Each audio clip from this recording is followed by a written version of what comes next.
That's a deal, right? That's a deal, right? That's a bet, right? That's a deal, right? That's a deal, right? That's a bet, right? That's a deal, right? That's a deal, right? Ayy, coming down like precipitation. I ain't never met a limitation. Hater plotting my elimination. Gotta go to Google for the information. I'm a superstar, so I gotta shine. Top dollar be the bottom line. Bottom feeding niggas out of line. Turn your heart rate to a dotted line. Yeah, my zodiac probably dollar sign. Got the energy to win it, my nigga, I'm feeling great.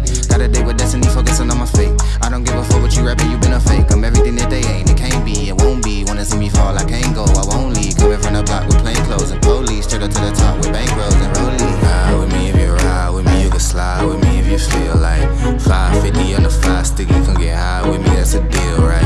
Ride with me if you ride with me, you can slide with me if you feel like 550 on the 5 sticky, come get high with me, that's a deal, right? That's a deal, right? That's a bet, right? That's a bet, right? That's a deal, right? That's a deal, right? That's a bet, right? That's a deal, right? That's a deal, right? That's a bet, right? That's a deal, right? That's a deal, right? Ayy, 12 can't really stop shit, so I'm still pushing like a mosh pit. Ice dripping, think I'm hot shit. In a yellow bucket with the mop stick. I've been jugging jams like wholesale. Everything must go sell. Hitting bitches with the oh well. Need 100 million on the low scale. On my worst night, I'm the best nigga. Wouldn't mess with you, couldn't cap to him. Homie spotted me like 700, brought 1100 right back to him. If I can't do it, then it ain't real. I just make dollars, I don't make deals. I've been going hard in the paint, still blowing kush clouds till I can't feel like. Ride with me if you ride with me, you can slide with me if you feel like 550 on the 5 sticky, come get high with me, that's a deal, right? Ride with me if you ride with me, you can slide with me if you feel like 550 on the 5 sticky, come get high with me, that's a deal, right? That's a deal, right? That's a bet, right? That's a bet, right? That's a deal, right? That's a deal, right? That's a bet, right? That's a deal, right? That's a deal, right? That's a bet, right? That's a deal, right? That's a deal, right? Got 5 on it.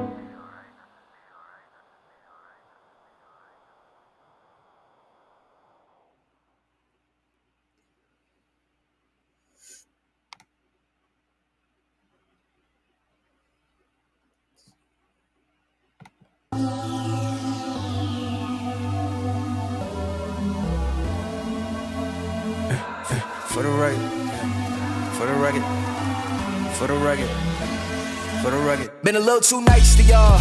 Now I gotta up price on y'all. Snake eyes on dice for y'all. Shoulders on ice for y'all. 8-6 all the hate. I won't get involved today. Got lost in the ball and A's. I'm flipping the bars, I'm flipping the.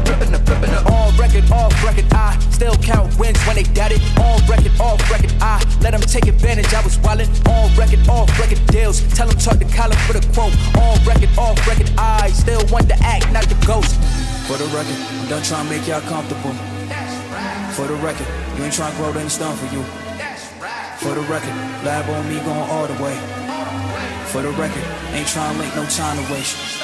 Running through it with the young influence, adolescent presence, I'm succumbing to it. I've been giving yeses when I shouldn't do it. I complete ejected, but the moves elusive, and I'm barely moving, but I'm still gon' boost them. I can't work on winners when I know you're losing, so I work the winners and they throw the deuces. Guess I had to pivot, shooting no bazookas for the facts. I need racks, paper cash, fuck a tax, that's a joke. Tell them laugh, Uncle Sam, fuck out the bag. Brody plot, but get a whack. Contract, give me the max. I got laugh on my back. You ain't that, then it's straps. Whoa, whoa, whoa.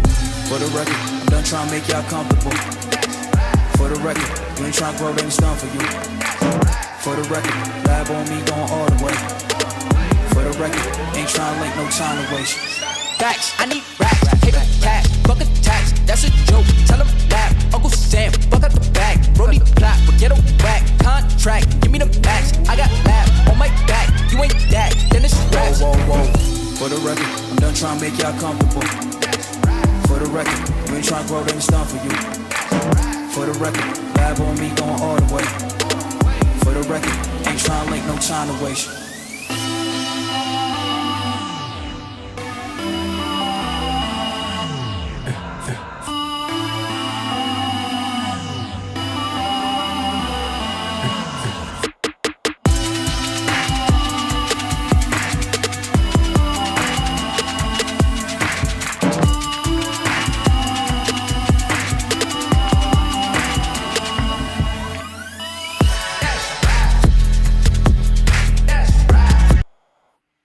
All right, y'all know how this goes. This is all secondhand. If you feel some kind of way, go after them. I'm just giving my damn opinion and catching people up who couldn't catch the news when they had it. So don't come for me again, because all you're going to get is bills. I promise you, that's all you're going to get. All right, let's begin. God dang it. Let's get it. Green light, let's get it. Green light, let's get it. Green light, let's get it. I'm the future, I'm in it. Check score, I'm winning. Green light, let's get it. I just win, win, win, win, win. I'm on 10. Sup? As you can see, I have a helmet on. The reason why I have this helmet on is because shit is ridiculous right now. And I feel like the next thing we gonna have is a damn roof falling on us. So I might as well be ready just in case. So let me go ahead and say hello to y'all. Hello, motherfucker. Hello. Hi. Just to make sure I got everybody in the group. First of all, we gonna actually get into some good news, and he ain't as well. He's petty still, but shit, at least he did something good this time. So let's check this out real quick. I hope this works. And then the smoke got me. It worked. Tyler Perry donates $1.4 million to support families who rely on SNAP. Thank God, because I didn't know what to do with that one church. I'm sitting up here like, y'all already got all that money. He's asking for $1,000. The least you could do is help the people who really need it. So, y'all, that was one real step. And it's ridiculous that it had to be a celebrity and not a goddamn politician. So he's stepping up while these politicians play Hunger Games with people's lives. Tyler Perry just cut a $1.4 million check because the Trump administration decided to fuck around with SNAP benefits for 42 Americans. That's right, 42 million. And yet he can give out 40 billion to Argentina. Please miss me. Hey, Joker, what the hell is that you just sent me? Oh, wow. Does that thing have well, that thing has planet pom-poms on its head. Well, all right. Okay. Well, anyways, let me keep going with this. People are wondering if they're going to eat this month, and who shows up? Not Congress, not the White House. Tyler motherfucking Perry with his petty ass. At least he did something good. That's all I'm going to say. That was a very good move. Jesus. But I'm going to tell you right now, I got my EBTs, and I hurried up and spunt that shit. I wasn't going to look until Monday. I was already trying to figure out what the hell am I going to eat. I got a lot of frozen stuff. I better figure out something. But, they came through and I saw this newscast about them trying to deny the shit again. So I called my mother and right before I did that, I checked the food stamp thing and the money was there. So I hurried up and spunt that shit. No, I didn't spend it on junk food. No, I don't have filet mignon, but damn it, if I wasn't trying to eat healthy, damn it. If I can afford an avocado, I'm gonna buy that bitch. So anyways, Tyler fucking came through for once. He came through and hopefully there wasn't no ulterior because there's very few times I get to say, hell yeah, Tyler Perry. So now let's break the shit down because it's wild. The Trump administration is in the middle of its record-breaking government shutdown. We're talking the longest shutdown in history, beating even his own goddamn record in his first term. These clowns decided to only partially fund SNAP benefits. Nah, we don't have that money. Bullshit. You got the money for everything else, but not feeding people. He had another fucking over lavish fucking party again this weekend. What the fuck? Tyler Perry donated to Atlanta Community Food Bank, Baby to Baby Meals on Wheels, Atlanta, Caring for Others, All for Lunch, Ron Clark Academy, and Good Dr. Man said, Gooder Man said, I know what it's like to be hungry and homeless. And he meant that shit. The brother has been there. He's not some rich dude throwing pocket change for a tax write-off. This is personal for him. I remember that life story they told us when he first popped up on the scene. And check this out. Perry dropped some real talk. Compassion is not political, it's humanity. We seem to be missing both right now. Bars. Meanwhile, the IKEA felon, the damn Cabbage Patch Fat, called the judge's ruling to fully fund SNAP absurd. Didn't he grow up in the Appalachians, dirt poor? The fuck? Having billions for everything except feeding your own citizens. How's that absurd? You motherfucking, that's absurd. That's what's fucking absurd. Cookie Perry, excuse me, Cookie Johnson, wait, wrong story. Tyler's team confirmed he was absolutely devastated by the shutdown impact. Jimmy Kimmel stated a food bank initiative. Yeah, I saw that. I've been watching it. He started a new food bank initiative in LA. Wanda Sykes used her platform to highlight single mothers affected, but Tyler, he wrote the biggest check and kept it moving. That's how you do it when you got it like that. And we need more motherfuckers who got it like that. Like Mackenzie, I don't know if that's revenge or if it's out the goodness of our heart, but I ain't complaining. And dude, I didn't know what to think because he went and gave that rich church all that money. But then finally he came through and gave his own folks because he's in Atlanta, so that's good. I wish we had more goddamn billionaires since y'all getting all the damn cuts and our fucking medical care apparently. Y'all could at least give back shit. I told you, you keep all that fucking money, we ain't going nowhere. That's all I gotta say. Cause that damn money ain't coming down. Anyways, you know how I do. We gonna go ahead and come back. And like I said, I have a helmet because of this shit. Shit is crazy. I'm scared the fucking sky's gonna fall down on me. But before I get into this, I'm gonna give y'all a little endorphin kick. So why was I coming out the bathroom and I see now my kittens, my cats, they're not kittens. They got these little cat blankets for themselves. I love felt blankets. And I don't know how the hell this happened, but the little Hattie Mavis was covered with one. Couldn't get it off her back. She was trying to get it off her back, but it was just cute because the little blanket was draped on her. And then she went and took my bed again. So I don't know if that's endorphin still, but it was really cute that she couldn't get the damn blanket off of her. It's a tiny blanket, but that's your endorphin hit. Now let's go check out my commercial. I'll be right back with the bullshit because you already know shit's about to get dark. I hate to say it. Last time seemed to be the brightest we've had since any of this shit started. Anyways, check this out. It's just me and the fam. It's just me and the fam. It's just me and the fam. It's just me and the. It's just me and the fam. Yeah, yeah. It's just me and the fam. See my little Tay, that's my girl, that's my mascot. No one's go for hours and some hours till we pass out. Stay inside the house, turned up with them racks out. Stay inside the house, turn. Girl, yeah, she's still behind me right now, asleep.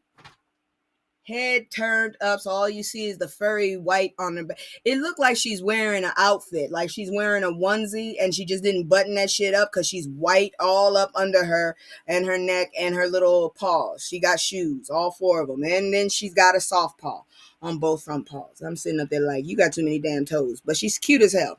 Just talks too damn much. I was yelling at her early today, but anyways, let's look at this. Political icon James Carville, is that the one from Louisiana that face is terrifying? I can't remember. Offers wild theory on future of Supreme Court in U.S. in 2028.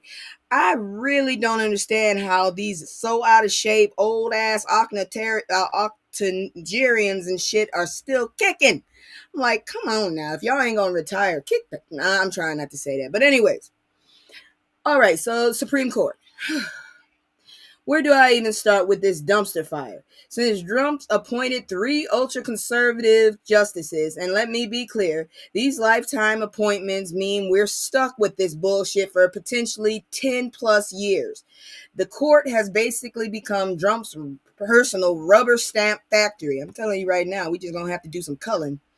Anyways, no legendary political consultant, now legendary political consultant James Carville. This is it's the economy stupid guy from those who don't know. He's out here with the theory. Carville says Democrats are going to sweep 2028 presidency, House, and Senate. Then the new Democratic president is going to recommend expanding the Supreme Court from 9 to 13 justices. 13! I don't know how the hell that's going to work. Why? Because public trust in the court is at a 3-decade low. I don't trust none of them motherfuckers when they let that ugly ass toad. I wasn't even into news like that when I heard that motherfucker got away with that shit. And I already knew he looked like a toad. Dirty bastard. Anyways, The Voting Rights Act is on life support. They got a case right now, Louisiana versus Calais or whatever that name is, that could unalive what's left of it. Some conservative justices are showing a little resistance to Trump's tariff policies, but overall, this court is acting more like Trump's legal team. I just want to say they're acting like they're his bitch. That's what he did. Did y'all see? Did y'all hear about the stupid shit he posted on his stupid ass website? Talking about how you gonna tell me no? Bitch. He's treating the Supreme Court like he treat them damn contestants without their mamas around. That's all I got to say about that. Biden didn't want to pack the court when he had the chance, but Carville's betting the next Democrat won't be so polite. And honestly, something's got to give. When you got a Supreme Court that's more interested in serving one man than serving justice, that's not a court, that's a joke. That's why I'm trying to get the hell out of this country, damn it. Oh, and shout out to Justice Ketanji Brown Jackson, the first black woman on the Supreme Court appointed by Biden. She's out here being brilliant while surrounded by this nonsense. And I'm going to explain more about that because you're probably pissed off at her. But I'm going to explain it to you. Former public defender, Harvard Law Review editor, and now she's got to sit there while these other justices act like the Constitution is Trump's personal diary. Now that's the disrespect right there. Shit. I'm gonna tell you right now, I don't know what to tell you, honestly, but we got to change something because this ain't gonna work. This is not gonna work. We gonna end up just like those other crazy ass countries, and I'll be damned. Fuck you and your damn chains trying to get to me. Now we're going to talk about this Ketanji shit. And you already know why I can't show her picture, because something ugly was in the picture with her. So let's look at this shit. I'm telling you right now. It pissed me off when I heard about it, but then I had to sit down and do some research and find out why she did this shit. So why Ketanji Brown Jackson's Supreme Court decision on SNAP benefits is a temporary move. Quiet as cat. Motherfuckers released that fucking money before they could stop anything, and a lot of states hurried up and grabbed that shit and distributed it. They ain't get that shit back. I promise you ain't getting it. The people who got that money, they're eating tonight. So listen up, because this is crucial. The Voting Rights Act of 1965, the law that black folks literally bled and died for, is hanging by a thread. The Supreme Court already got it. Is this the right one? Oh no, that's the wrong one. I already let me see here now. See, my stories are fucked up because I tried to do it again and the shit is ridiculous. So let me see where that damn story is, because these motherfuckers piss me off when they do this shit. They always piss me off when they do this shit. But yet now we really need to have fucking AI, my ass. Hold on, give me a second. I gotta find my damn stories because it's out of order. I got them this time, but the shit is out of order. I hate when people do that shit to me. I really do. This is ridiculous. This makes no sense. I have all these stories and I can tell you, I can explain this to you, but what I would rather is have a damn script in front of me so I don't look like a dumbass if I say something wrong. Because you know how motherfuckers are. They love to say something when the shit is wrong. All right, let me see here now. Is this it? Let's see. No, I don't think this one's it either. But let me go ahead and explain this. Now I know what story was missing. Basically, she made this decision because had she not, them assholes would have basically fucked up the whole situation for everyone. They would have sat on this for months on months on months. And basically, that's just more money these motherfuckers steal from us. That's basically what they're trying to do. They're trying to steal all the fucking money. They're trying to repeal everything that Obama ever did, which is dumb as hell because it helped a lot of motherfuckers, even if they don't want to admit it. Okay? So Ketanji basically made this plan. She worded it in such a way that there's only 48 hours to this day once the appeal court makes their decision. This is the same First Circuit court that said it the first time when they said no to this bastard. So basically what she said is, hold on now, you said no, but let's take a moment and let you make the decision again. Because otherwise, them assholes would have got a hold of this fucking appeal and would have sat on this shit talking about, oh, we're moving as fast as we can. And half the damn country would probably been damn near dead. Okay, that's what it is. Ketanji didn't do that to fuck us over. She basically played what they keep saying this dumbass is playing. She played 4D chess. And she made it way, and it was worded in such a way that this shit is not permanent at all. They got to get their decision done as soon as possible. The appeals court has to say yay or nay. They got a little bit more time and an excuse.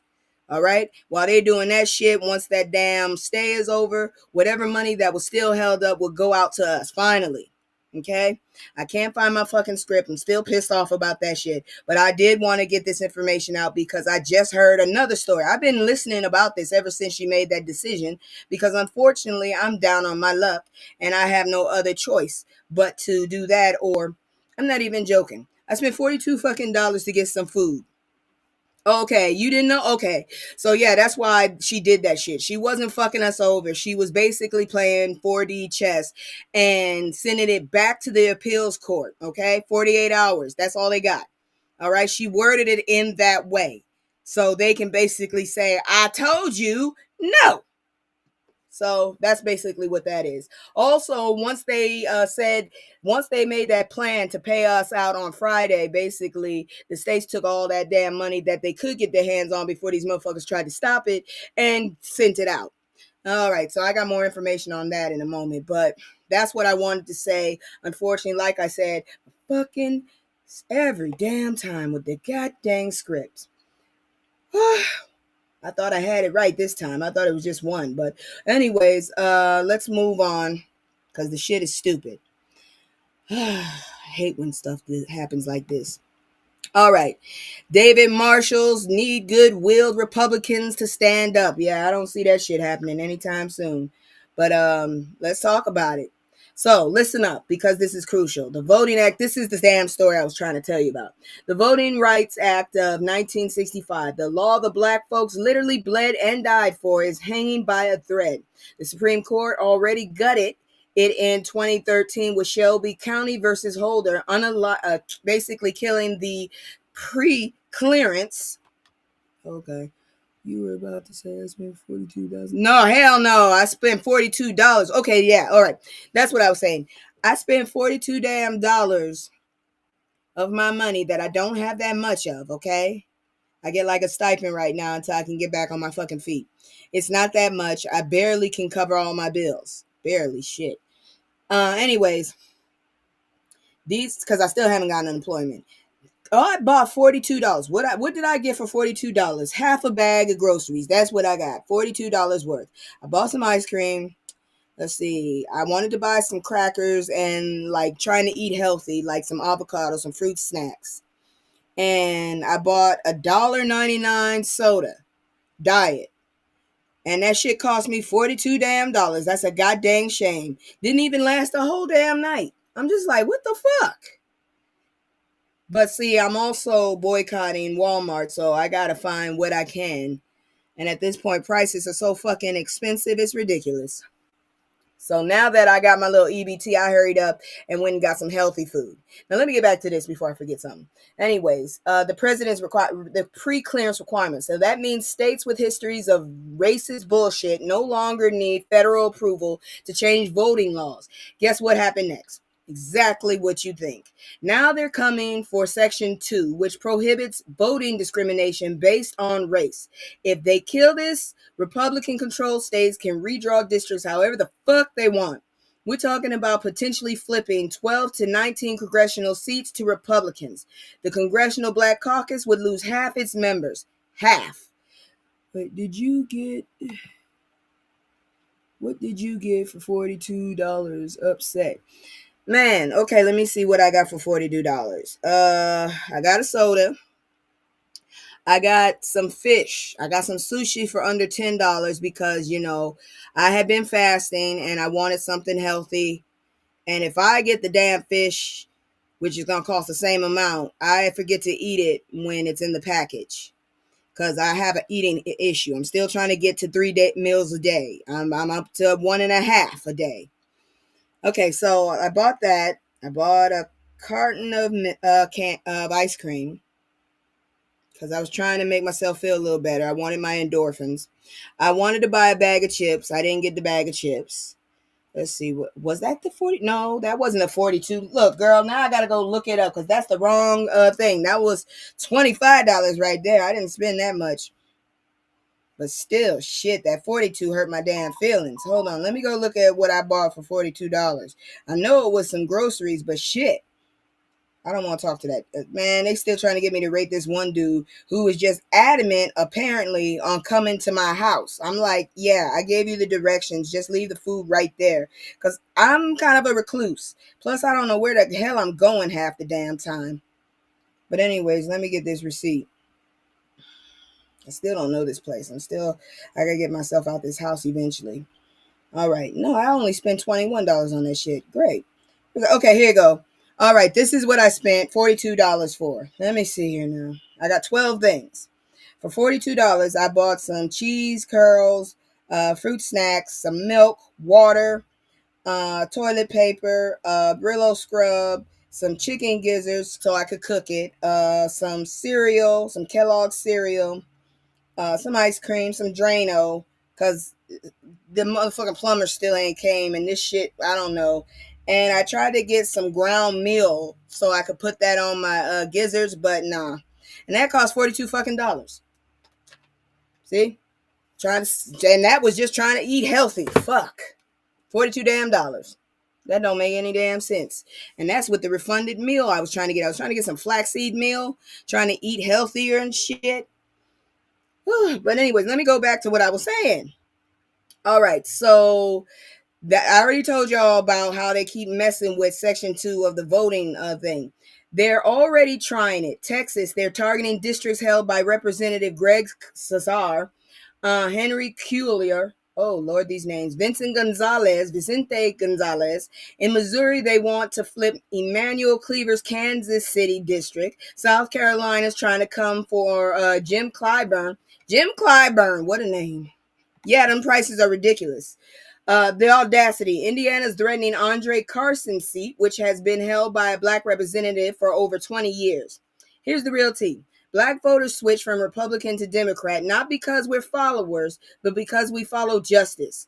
During Reconstruction, Republicans fought for our citizenship. When they flipped to Southern strategy, appealing to the racist white voters, we said bye and went where human dignity was respected. Now Trump has turned the GOP into what one writer called the American Fascist Party, and they're using courts to lock in their power. Good Republicans, if y'all still exist, need to ask yourselves, why did millions protest during the No Kings protest? Do you understand we're under authoritarian rule? Will you follow black voters' historical example and align the party that actually gives a damn about democracy? Time's ticking, you jackasses. All right, so yeah, we talked about that. Now we're going to move into, oh, Lord have mercy. I tried to make this as possible, as easy as I could, but now we got to talk about this asshole. So y'all get ready. Trump's administration demands states undo full SNAP payouts as states warn of catastrophic impact. You thought I was joking? This is some bullshit here, man. I've never seen such evil people in my life. I don't get it. How can you be so damn evil? I don't know. But anyways, let me go back to this. So let me circle back to really drive home how fucked up this SNAP situation is, because I need y'all to understand the full scope of this manufactured crisis. The loss of SNAP benefits isn't just about hunger, though. That's bad enough. Kids don't get nutritious food, can't learn in school, their educational performance tanks, their advancement suffers. We're talking about sabotaging an entire generation's future because Republicans want to play politics with food. Economically, without SNAP fund recipients can't shop at retailers. That means massive revenue losses for stores, increased food waste, and negative impacts on entire state economics. This ripples through everything. Both SNAP and WIC together support nearly 50 million Americans. WIC provides breastfeeding support and infant formula. Have y'all seen that TikTok where the girl did that experiment and she called all them churches and stuff, and basically most of them said no? The black church and the Muslim, the mosque, and I think a Buddhist temple actually said, yeah, we can get you this stuff. And all she asked for was formula. She didn't ask for nothing else. She just asked for that stuff. And most of them churches, especially the mega ones with the websites, said no. We can't help you. That's some dirty ass shit to do to someone. Anyways, did y'all see that? That's what making me think. All right, here's what pisses me off. During past shutdowns, SNAP and WIC stayed funded, but this time, state agencies are out of options. SNAP still has 2/3 of the funding needed for another month available under emergency procedures, but the White House won't release it. USDA funded WIC through the end of this month. That's it. Unless the administration acts, the program dies. Babies without formula, mothers without support, children without food. This is a policy choice, not unavoidable, not accidental, deliberate. The administration is claiming to champion mothers, children, and working families, is choosing to inflict avoidable hardship on families. And this asshole talking about he needs a damn piece of metal. No, the hell you don't. You are basically starving your fucking people. That is not a peace prize, bitch. Ooh, after passing the big ugly bill, the largest SNAP cuts in history, even more Americans face losing nutrition assistance. The hypocrisy is staggering. Parents shouldn't choose between paying bills and feeding children. Mothers shouldn't worry their newborns will starve because of political games. But here we are in 2025, watching the richest country on earth deliberately starve its own people. Congress needs to grow a spine and demand White House follow the law, release the SNAP funds, transfer funding to WIC, stop playing games with people's lives. Families can't wait for this political theater to end. They need food now. This cruelty isn't a bug, it's a feature. They want people desperate, scared, and too hungry to fight back. But we see you. We're documenting everything, and come 2026 and 2028, we're going to remember who tried to take food from babies' mouths. I promise you I will, bastards. And the fucked up thing is this bastard talking about the money that they gave us is unauthorized. I'll use that unauthorized food because the food in my stomach is authorized, bitch. Get on my goddamn nerves that they do this bullshit. Oh, Lord have mercy. Let me bring this down. Like I said, I got this helmet. But real talk, I'm still waiting. I'm getting a body camera. I got my face. I got a gas mask with several kind of filters. I got myself well, I can't say that because motherfuckers like to stop people. But yeah, don't get too close to me, okay? I will light you up, literally. This is ridiculous. And I don't know what to tell y'all, but wish me luck because I got jury duty next week. School starts this Monday, and I got jury duty next week. I got to go braid my hair. That's why my hair look like this. I'm twisting it, and then I'm going to braid it. So wish me luck. Let's go on and move on to the next story because it ain't over. You should get on my damn nerves. All right, let's talk about who's actually ghetto, okay? Because it's not us. It's not us. Let's talk about more of Trump's ghetto moves since his second term started. This is ridiculous. He got the nerve to try and treat us like we ain't uncouth. But this motherfucker here. Oh, Lord. Anyway, so y'all ready for this list? Because Trump's second term has been wild. And we're not even a year in. I still can't believe it. Let me run through the greatest hits of this administration's nonsense. Because this is a hot mess. First, this fool threatened to extort New York City. Extort if they didn't elect his preferred mayoral candidate. Then walked it back because, oh yeah, extortion is illegal. Who knew, you fucking crook? He's withholding SNAP benefits from 42 million Americans despite court orders. Multiple judges said pay up, and he's out here appealing to the Supreme Court like they're his personal attorneys, bitches. Which, let's be real, they basically are his bitches. This man wants to demolish the east wing of the White House to build a 999 capacity fucking ballroom. He called the construction noise music to my ears. Dude, have you ever had a good running business? Because I haven't heard of any. Since people are starving and you worried about party space. Bitch.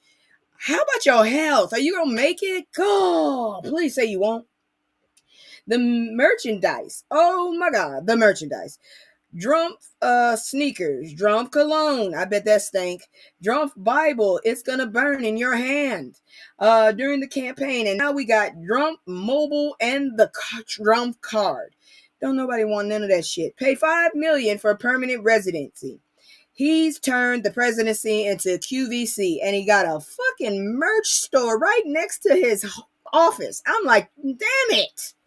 He got into a public Twitter beef with Felon Muskrat, his former director of douchebags. Musk dropped receipts about Trump being in the Epstein files. We all knew that shit. In June, Trump cursed on national television about Iran and Israel, saying leaders don't know what the fuck they're doing. They ain't listening to you. That's what's the thing. They don't listen to you. At least we agree on something, though. He was talking about himself, right? He deployed National Guard troops to multiple cities without governor approval. He's prosecuting political enemies, including Kamala Harris, Letitia James, and Barack Obama. He commuted sentences for 1,500 dumbasses from January 6th on day one. You motherfucker. His cabinet picks Hegseth, the drunk, Linda McMahon, the idiot that don't even know what AI is, and his Office of Special Counsel nominee got caught with racist texts. The best folks, right? This is turning into a giant freaking Appalachian fucking trailer park. Fuck. No class. That's why we got to go. The black folks, we got to go. We brought the class, and now this motherfucker getting rid of it. And then let's talk about this. We ain't done because this dumbass think we stupid. He's touting about Walmart Thanksgiving meal as if it's proof of golden age economy, when we know damn well this shit ain't worth a damn now. So Trump's out here claiming we've entered the golden age of the economy because Walmart. How about you eat this damn meal then, huh? How about you eat the deal? Fuck. Anyways, Trump's out here claiming we entered the golden age because Walmart's Thanksgiving meal is 25% cheaper than last year. That's fact check this bullshit, shall we? Yes, the meal is under $40 now compared to last year. But here's what Trump ain't telling you. Last year's bundle had 29 items. This year, 23. I heard it was 14. They cut out onions, celery, sweet potatoes, chicken broth, muffin mix, marshmallows. Well, you don't really need that gelatin. Ugh. Whipped toppings and pecan pie. They got rid of all of that. That's not a discount. That's shrinkflation with holiday bow on it. They got rid of all of that shit. That's all the shit that you need to get the nutrients. So basically, it sounds like all they left you with is chemicals. Because I'm saying y'all, because I've stopped buying from fucking Walmart. Walmart replaced the good stuff with more affordable staples. Translation, cheaper alternatives. They're calling it the most affordable holiday meal yet, and it probably tastes horrible. Let's see, at less than $4 per person. Cool, but I want my damn pecan pie. Ooh, I love me some pecan pie.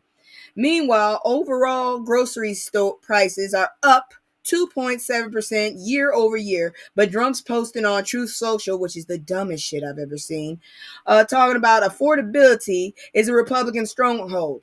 The hell you say? Have you seen your constituents? So you can't just remove a third of the meal and call it cheaper. That's like saying gas is cheaper because you're only filling half your tank. When NBC News asked about the missing items, Trump's response, fake news. Of course it was. You're fake news, you bastard. The man could stub his toe and blame Hillary Clinton.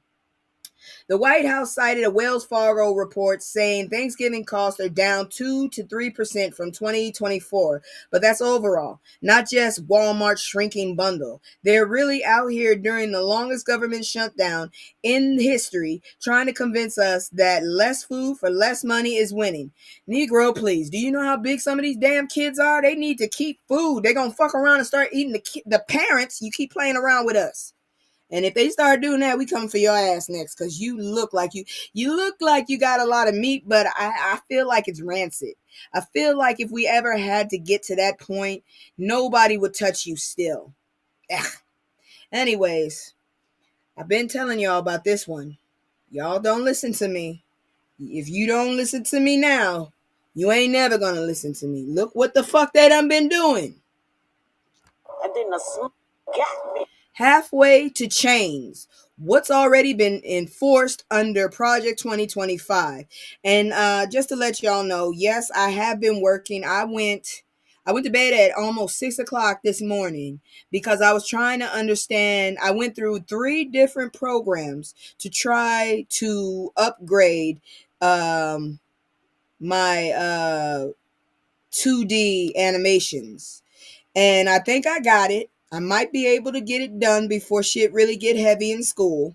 But like I said, I would be working on the FBA, what you call it. If y'all don't remember, let me go ahead and show y'all again. I hope this is the right one. About to leave, already packing. Come with me, I'm not really asking. We'll get away to a place where we don't know. I have basically all of the things I need for at least 3 different episodes. I just need to get that program done. Like I said, I've been working on it, so I should hopefully be able to churn one out before next week this time. Don't quote me on it, because sometimes I procrastinate my ass off. I don't be trying to, but you know. But let's get into this right here, because this is more important.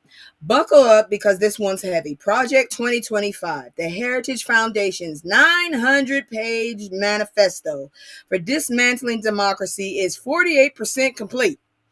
48%, y'all. I've warned y'all. That's 251 out of 532 actions executed. This is not a drill. This is happening right now. We need to leave.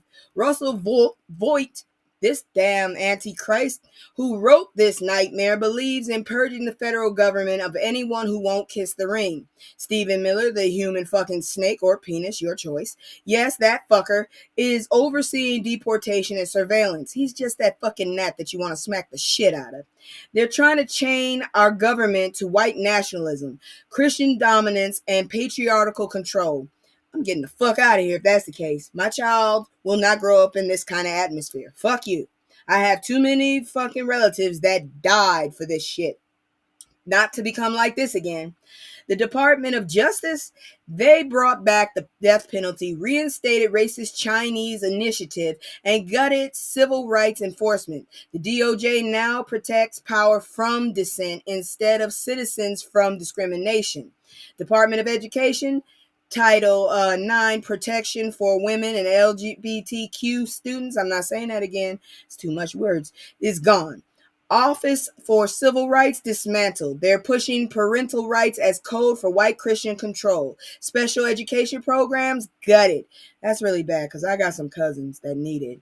And I'm actually serious about that one. Health and Human Services is now a moral police force, criminalizing abortion access, defunding Planned Parenthood, and erasing gender identity from health surveys. And this bastard think he's going to heaven. Their new priorities: fertility awareness and family discipline. Look, I'm pro-life, but I'm also pro-choice, I guess, because honestly, I personally want to have a kid, but I don't feel like I should make you have your kid if you don't want it. That's your damn body. What the hell I got anything to say about? Shit, just don't ask me my opinions. HUD repealed their fair housing protections and brought back penalties for single mothers while rewarding marriage stability. Jim Crow is literally trending on Twitter because of this shit. If I ever meet somebody named Jim Crow, I swear to God, I'm gonna punch him right in his goddamn nose. Anyways, EPA reversed greenhouse gas regulations. Our agriculture brought back draconian work requirements for food aid. Federal employees face loyalty tests at purges. And immigrants, ICE raids are blurring lines between citizens and non-citizens. That's why I said I'm braiding my damn hair. Families separated again. Birthright citizenship is under attack. If they attack it, get rid of the fucking idiot in the White House, because his ass is an immigrant too. He was illegal. That whole damn family need to go if that's the case. Them motherfuckers ain't been here that damn long. He need to go if that's the case. Shit. They're running this like Slave Patrols 2.0, and that's not hyperbole. That's literally their model. This is occupation, not governance. Trump's October 2025 shutdown was deliberate. Dismantle programs, then blame big government for their collapse. In this America, cruelty is policy. The poor are starved to feed the rich. Immigrants are caged to comfort the fearful. And truth itself is outlawed. These fearful motherfuckers, we need to just cull. We just really need to just, Now, this next story, that's why I keep stopping myself, because this next story just might happen. And I don't feel like getting raided while I'm online. I really don't. I like private shit. I don't want to be all up in everybody's business. Always watching. How ICE plans to monitor social media 24/7 threatens privacy and civic participation. So glad I'm in cybersecurity. As soon as I get out of this class, I'm gonna dismantle this shit. ICE is building a surveillance program that would make the NSA jealous. They want private contractors monitoring social media 24/7 across Facebook, Instagram, LinkedIn, Pinterest. Who the hell watched too many damn dystopian movies? Because I'll be damned if I'm stuck in the fucking Matrix. Instagram, LinkedIn, Pinterest, Tumblr. I can't get into Tumblr no more. I don't know how to get back in. TikTok, Reddit, WhatsApp. That's a scamming website if you ask me. YouTube, basically everywhere you post. I guess my ass is going to be in trouble. This isn't just casual scrolling. They're using AI to create dossiers, sometimes with 30-minute deadlines for high priority targets. These files combine your post with data from LexisNexis. Who named that shit? Thomas Reuters license plate scans, utility records, property data, and biometrics. They're building complete digital profiles of people's lives. They claim it's for ongoing cases and threats, but we know how this goes. They'll flag your friends, relatives, organizers, anyone in your orbit. Previous systems expanded way beyond original intent. Facial recognition, location tracking, all of it. Fuck this shit. Exodus. ICE already uses Clearview AI for face matching, and they are fucking it up left and right. Shadow Dragon Social Net for network mapping, Babel Street for location history, and despite a White House freeze on spyware, they renewed a contract for Paragon's graphite tool that can infiltrate encrypted apps. Time to start making new ones. The really fucked up part, they're outsourcing judgment to private contractors with AI assistance. Sounds like those damn private jails are gonna try and get some money off of this shit. I'm getting the fuck out of this bitch. This happens in minutes. Some private company analyst decides if you joke, tweet makes you dangerous. This happens in minutes, beyond public oversight, feeding into Palantir's system, the digital backbone of immigration enforcement. Research shows the surveillance changes behavior after NSA's revelation. Wikipedia visits about terrorism dropped sharply. People self-censor, avoid civic participation. For immigrants and activists, every post becomes potential intelligence. I'm going to get my ass in trouble. ICE wants permanent 24/7 watch floors. This isn't temporary. It's the new normal. The boundary between border control and everyday life is dissolving. How come we never had these mass... Never mind. Your digital self, every post, like, and share becomes evidence in a system designed to find threats where they don't exist. Remember what happened to the kid with the damn Dorito bag? Shit. This shit is ridiculous. It's terrifying. And honestly, all I can think is the Running Man and Tron and all those fucking movies. Dude, stop watching those old ass movies and trying to turn that shit into reality, you dumbass taco fuck. I don't even think that motherfucker is real. Anyways, let me read. I just medicated myself a second ago. Nothing illegal. It's all prescription. Keeps me calm. We gonna move on now, because I can't take this no more. We gonna go ahead and move on into everybody's favorite, fuck around and find out. So let me go ahead and get in my little outfit. I wish I could keep my helmet on, but I don't feel like doing all that sassy shit right now. I ain't got the time. Give me just a second.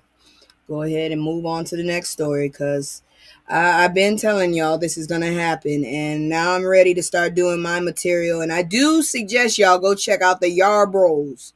Yarbros. Yeah, Yarbros. They do that stuff. They're already on it. Like they're out the country, they're in the country and all that stuff. So check them out. I check out what they be talking about from time to time. They're on YouTube. Anyways, here we go. We gotta go do this stupid shit because we have stupid ass people that won't leave us the fuck alone and don't seem to understand. Leave us alone. I don't want the second, I want this. I'ma live my ass way, I'm a wreck. I've been moving like a hot mess. Oops, what the hell happened there? How'd that work out? That's weird. Give me a second here. That's super weird. How does that happen? All right, that's weird as hell. Why is that working like that? That's weird. Okay, that's it. I don't know what I did wrong. Anyways, new black migration rises under Trump's America. Yeah, you running everybody the fuck out of here. So young black professionals are creating a great migration, but this time it's not about fleeing the South. It's about reclaiming it and building wealth where we're valued. This movement is about autonomy, opportunity, and telling America we'll thrive with or without your approval.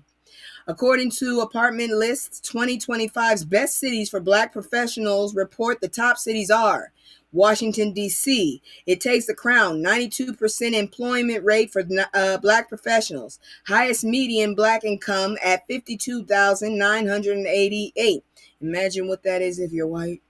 51% black home ownership, third nationally, 28% black population, and over 25% of businesses are black owned. Howard University and UDC keeping the culture strong. Atlanta at number 2, leading in community and representation. 36% black owned population. Black population.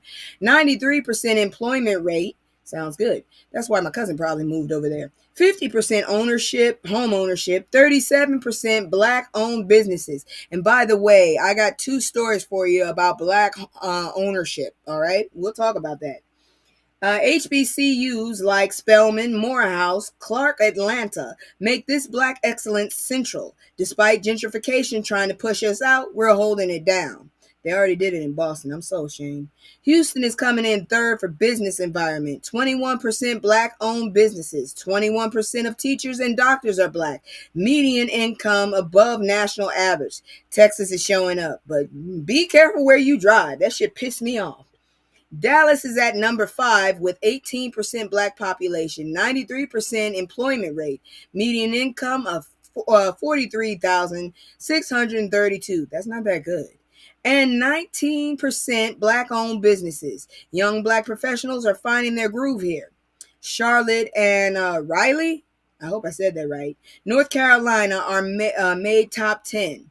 Charlotte's got banking and tech jobs booming. I might have to go there for a little while.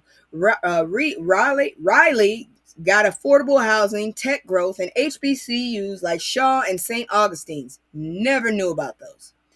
Even Chicago, despite economic challenges, remains crucial for black culture. Got a lot of relatives there. And friends and political power. From Bronzeville jazz clubs to Obama's rise, young professionals are fighting gentrification to preserve our neighborhoods. Gen Z and millennials are prioritizing inclusion, sustainability, and community over corporate prestige. Cities like Atlanta, Houston, D.C., and Raleigh are becoming freedom zones where black excellence isn't just preserved, it's expanded. This isn't just migration. It's a strategic repositioning of black wealth and power. And we need to do that because I'm telling you right now, watching these white people is just throwing me for a loop. I don't know what else to do. Here comes this dumbass who should have been in jail. Steve Bannon just admitted why Democratic election sweep means he and Trump will face jail time. Trump should have been in jail himself. I'm still mad at who's the dumbass that didn't move fast enough? I forgot his name again. Merrick Garland. There's that stupid ass motherfucker. Steve Bannon is shook. After Democrats won big in recent elections, including a Democratic governor in Virginia, congressmen in the Deep South, and a socialist mayor in New York City, Bannon's out here warning his conservative buddies they might end up in orange jumpsuits. Y'all should have been in those suits. For real, you should have been. I promise you, I'll help you get in those outfits. I promise you. I feel a burning passion to help you in those orange outfits. At a Conservative Partnership Institute event, Bannon said if we lose the midterm and we lose 2028, some in this room are going to prison, myself included. That means y'all ain't doing anything right. This man already served 4 months and he's not trying to go back. Well, he should. I don't understand why they're still cooking, and we're going to keep moving because if I talk anymore, I'm going to get booted. According to Bannon, Democrats are becoming more and more radical and won't stop. Sir, y'all are the ones with the 900-page fascism playbook. He's calling for more action, more intense action, more urgency because they're burning daylight. The irony? Trump's been trying to imprison his political enemies since day one. Posted AI videos of Obama being arrested, going after Letitia James, bringing RICO charges against Hillary Clinton. But now Bannon's worried the tables might turn. Republicans declared a mandate to tackle immigration, rewrite the Constitution, and reshape government. Bannon stressed they won't get another chance. There will never be another Trump. I hope not. I really think we should exile the whole family, in my opinion, except for the ones that actually are helping us. But yeah, that whole group in that White House, they all need to go. I was just about to say, wasn't he already in prison? Yeah, and I wish he'd stayed. Fucker, pissing off them damn people who lost their babies. Fucking evil. I just can't understand the evilness. There's no humanity in these bastards. Anyways, from your mouth to God's ears, Steve. Congress is at a standstill over the budget, longest shutdown in history, and Bannon thinks this chaos might land him back in prison. Maybe stop doing crimes then. How about you shut up? How about you just stop doing stupid shit? Or, here's another idea that's going to be very controversial. You could shut the fuck up. That really would help, because that's what got your ass in trouble in the first place. Your big ass mouth, you dumbass ugly bastard. What's up with his hair, by the way? The fuck is he trying to look like a black woman with gray hair? Shit, part your hair right. Anyways, to be equal, tell Congress to support families in SNAP. And I did what you said, girl. I was just supposed to. Okay. Yeah, I did what you said, girl. I called on Tuesday and I left a message. I told him about how I used to live up here and we had to leave because of the crime. I told him how I was back up here. I told him even though I was homeless and even though now I'm, damn near on Section 8, but hopefully getting my ass back out of this shit. I'm in school again. I told the asses, do not fold. We need health care. Don't fold. I don't care how much we suffer. Don't fold. We are telling you, don't fold. I left the message. So, this is, oh Lord, anyways. So here we go.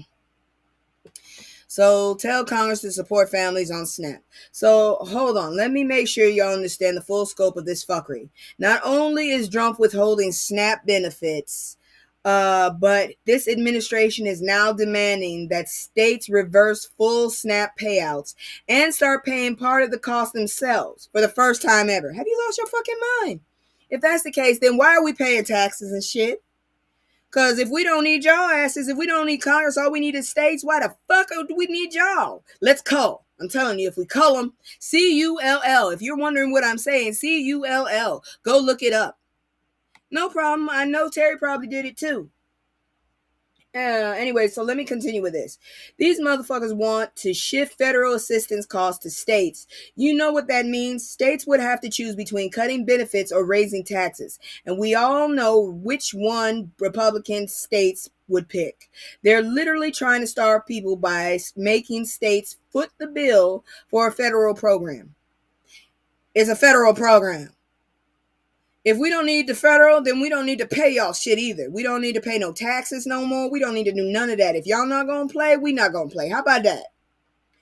The Trump administration proposed cutting SNAP by $1 billion a year by removing state flexibility in setting standard utility allowances. The formulas that calculate benefit levels, they're nickel and diming hungry families. States are warning this would exasperate hunger and hurt their ability to respond to economic downturns. No shit. When the economy tanks, more people need food assistance, but states would be broke trying to cover the cost. It's a death spiral designed to kill the program. How about this? We all leave y'all rich bitches in this country and go somewhere else and benefit them. And you see how this works for you when we all have left. Because I'll be damned if my children are born back in some fucked up version of your damn Dixie state. Fuck you. States are warning that, okay, I said that. Get this. The immigration changes are making it worse. Trump's public charge rule scared immigrants away from benefits. Data shows the gap in SNAP usage between non-citizen and U.S.-born citizens has been widening since 2016, accelerating from 2018 to 2019. Citizen children from mixed-status families are going hungry because their parents are terrified of deportation. New York and California saw smaller disparities, but Florida, the gap is massive. Post 2016, Texas participation stayed at national levels, meaning bad everywhere. They're using fear as a weapon to deny food to legal residents and even citizens' children. This isn't about saving money. It's about dismantling the safety net. Force states to pay, watch them cut benefits, then blame failed liberal policies when people starve. Classic Republican playbook. Break it, then claim it never worked. How about this? Again, how about we all leave y'all to your own devices and we fucking just leave? Because y'all getting on my nerves. Apparently, y'all don't want to go and turn Florida into its own country and slide away on that peen. So how about we leave? Fuckers. Moving on. City worker fired after video shows racist attack on black delivery driver. Of course. Are you surprised? Are you surprised? Because I'm not surprised. Oh, God, I hate these people so much. I hate them so much. So justice served hot and fresh in Swissvale, Pennsylvania. Some racist fool approached delivery driver Ross King Jr. at 5 a.m. outside a USPS facility. That's where my mother would be. This clown repeatedly used the N-word and had the audacity to say, I live on a golf course. I don't live in the hood, brother. If you live on a golf course, something's wrong with you. I live in a house. Sir, what golf course anyways? The Mooney where you lose balls in the woods? Ross King Jr. filmed it all because he feared for his safety. Smart move. He said, who knows? He could have had a force multiplier. He could have had a knife. King was literally just waiting to make a delivery when this happened. The racist fired immediately from his city job. Swissvale officials said this behavior does not reflect the values of Swissvale Council and staff and will not be tolerated. Borough Council president called it racist and dehumanizing. I don't use the word that much, so it's hard to say it. Councilman Kevin Haynes said if you want to come to work in Swissvale, you don't bring that garbage with you. This is how you handle racist, swift consequences. No investigations, no paid leave, no both sides. You're racist at work, you're unemployed. Period. Ross King Jr. deserves a medal for keeping his cool. That's racist deserves everything coming to him. Exactly. And that's why I told y'all, I'm getting me a body camera. I got a phone, but I'm getting me a body camera just in case. I got me a gas mask just in case. I don't plan to go out there, but if them motherfuckers try to rock somebody, I'm ready. Just letting y'all know. Because I'm scared. So Uber driver calls 911 on black passenger who asks to play music. For real? See, this is why I don't fuck with Uber. I was a Lyft girl before I got my car fixed. The caucasity. Jamil Fullman at Say Hey Jay just wanted to play some music on the way to the State Fair of Texas. Well, you already knew you was in Texas. The Uber driver's response called 911 claiming she feared for her life. Are you serious? Someone asked you to play the radio and you said... Fullman asked politely if he could connect via Bluetooth or aux. Driver said no, she can't connect while driving. Fair enough. Later, stuck in traffic, he asked again about connecting or turning on the radio. This woman said her whole body is shaking and she called the cops. Really? Why didn't you just say, I don't want to play my radio? How's that? She told 911 he's asking me to play music while I'm driving on the highway. Ma'am, he asked you to turn on the radio. She said, I don't feel safe, while Fullman is literally apologizing and being respectful. The video has 700,000 views of this woman weaponizing the police against a calm black man. Social media dragged her properly. One person noted she couldn't turn on the radio, but she could have a whole argument. Another called out the obvious, trying to weaponize the police. Fullman filed a complaint with Uber. This is why black folks record everything. You can't even ask for background music without someone claiming you're threatening their life. This is just like, I just was watching this TV show, and they were talking about how they had rules of high eyeballing, and people would go to jail. Black folks would go to jail for looking at somebody too long or leering. Man, fuck you. I really didn't want to look at your ass, so I don't understand why I got to go to jail. Fuck. You just happen to be in my way. They get on my damn nerves so much. Oh my God. But yeah, girl, I did call on Tuesday. I made sure to call. I think I'm gonna call again. Anyways, Fullman filed a complaint with Uber. I said that. The driver should be banned from the platform immediately. This isn't fear, it's racism with a 911 speed dial. Man, you remember that old school song, 911 is just a joke? Yeah, Public Enemy. I'm starting to feel like it's all over again. But anyways, that is it for fucking around and finding out. We are now about to go into education. So if you're interested, stick around. If not, I'll see you later, because we're about to talk about what happened this week in history. I finally found them. I hate when they're not very consistent, but when they are, I get a hold of that shit as soon as I can, because shit, a week goes by so fast when you got so much shit going on in your life. It really does. So like I said, if you're not interested, gone. If you are, here we go. Where's my education thing? I always forget that button. I don't know why I always do that. And for some reason, I misspelled overlay. That pisses me off, just knowing that I did that. I might have to go fix that later. Shut up, phone.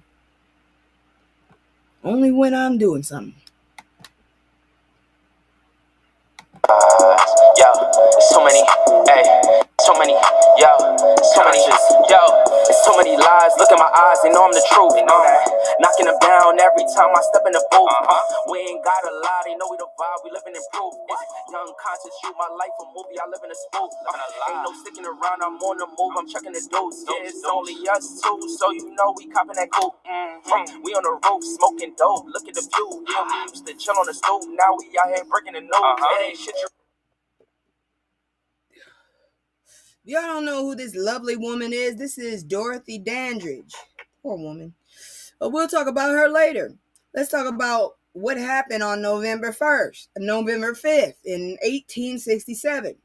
First Reconstruction Constitutional Convention in Montgomery included 18 black delegates. We were rebuilding America after it tried to destroy us. November 5th, 1968, Shirley Chisholm became the first black woman elected to Congress.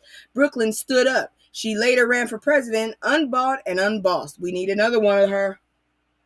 November 5th, 1974, Walter Washington became D.C.'s first elected mayor. He previously turned down city commissioner because it didn't give him control of the police. Power move. November 5th, 1956, the Nat King Cole Show debuted. First black hosted network variety show, canceled in 1957. That's fucked up, because advertisers were cowards.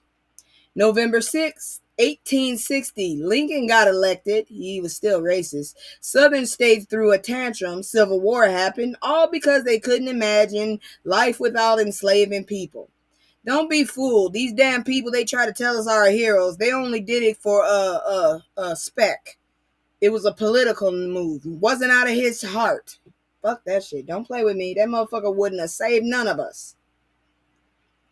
November 6, 1900, James Weldon Johnson composed Lift Every Voice and Sing, the Black National Anthem. In 1920, he became the first black head of the NAACP. Every time, lift every voice. Yeah, we ain't going into that. I was told I can't sing, so I will not. November 7th, 1841, 125 enslaved Africans took over the slave ship Creole and sailed to freedom in the Bahamas. Maritime mutiny at its finest. I wish I had been on that boat. Damn. November 7th, 1876, the Hayes-Tilden Compromise ended Reconstruction and started Jim Crow. They traded our freedom for political power. We didn't get our rights back until 1960s, and I don't think we really got all of them back. Fuck that shit. November 7th, 1934, Arthur L. Mitchell became the first black Democrat in Congress. We switched parties where Republicans switched to racism. I told you before we were originally Republicans, but nobody wants to listen to me. So, November 7th, 1989. That's a good year. 89 was a good year. I didn't get that many ass whoopings. L. Douglas Wilder elected first black governor of Virginia since Reconstruction. History repeating, but better. That's fucked up, though. Since Reconstruction? 1989? I know I'm reading that one correctly. November 7th to 8th, 1898, Wilmington Massacre. White mob unalived up to 100 black people, destroyed black newspaper, overthrew the government. They called it redemption. I call it you bitch ass motherfuckers can't do your own shit. November 8th, 1966, Edward W. Brooke elected the first U.S. senator since Reconstruction. Massachusetts showed up. November 9th, 1731, Benjamin Banneker was born. I got taught about him a lot. Maybe that's why I'm into computers now. Motherfucker always giving me fucking stamp collecting books.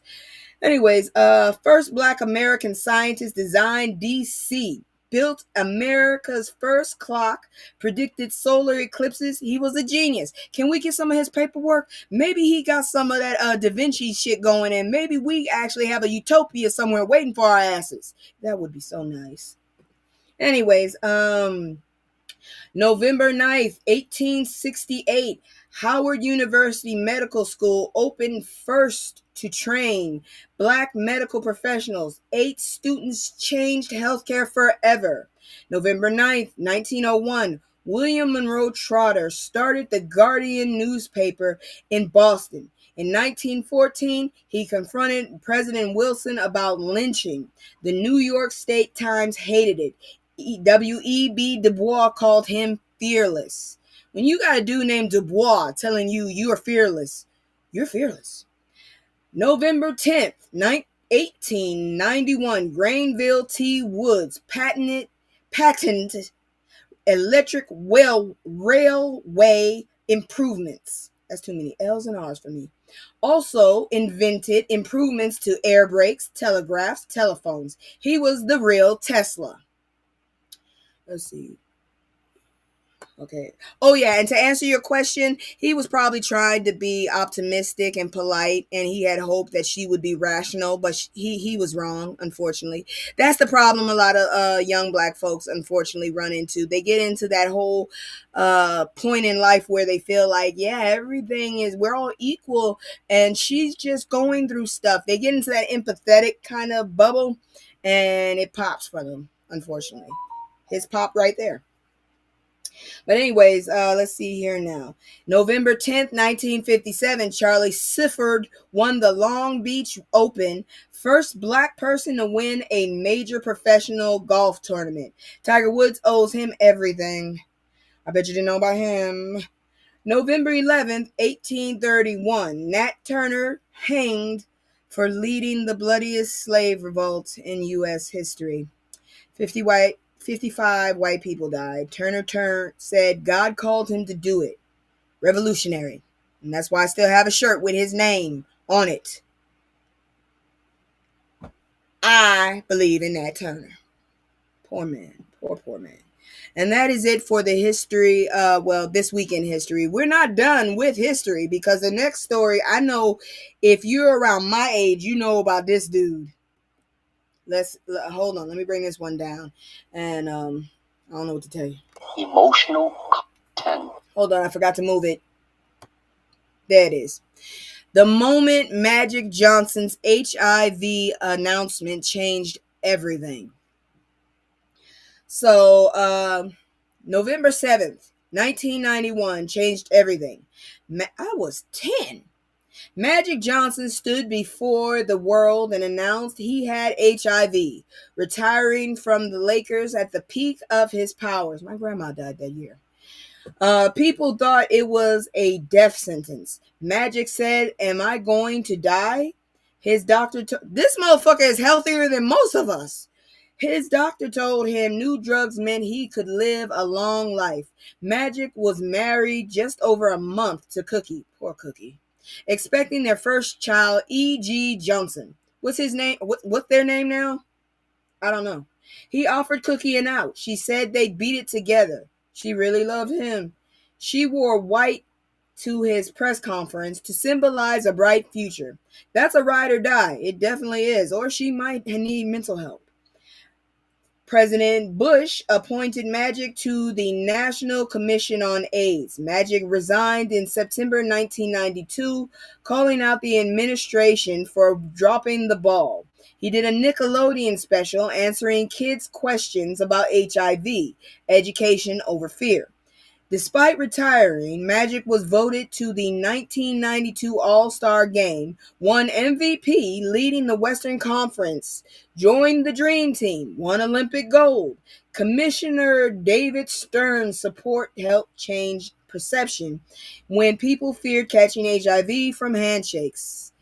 This dude right here, yes, this dude right here is going to always have money. He owned damn near everything. Y'all remember the Proud Family? They was making jokes about him. Oh, Lord. Anyways, President Bush report. Yeah, I said that. Let's see here now. Despite the... Okay. So, but Karl Malone publicly said he was uncomfortable playing with Magic after being teammates on the Dream Team. The disrespect was real. You feel how you feel, and we have to understand you can't stop someone feeling the way they feel. Cookie pushed Magic into business when basketball ended, and now he owns everything. His portfolio now includes sport teams, real estate, tech companies. The Lakers retired his number 32 jersey on February 16th, 1992. Larry Bird showed up. Real, recognized real. Where the hell is Larry Bird now? Today, Magic's HIV is undetectable. One pill a day. Everything is great. My mom told me what happens with that is if you have money, you can live. That's not just surviving, that's thriving. Magic didn't just beat HIV, he beat everyone's expectations. Because he got money. I'm just letting you know. That's the truth of it. If Magic was not who Magic was, Magic would have died a while ago. Yeah, but he was still a pervert because him and everybody, and then the dude next to him was sleeping with everything that had a hole. That's how he got it. Fucking anything with a hole in it. Damn it, can't y'all just go to sleep? I'm just saying, can't y'all just go to sleep?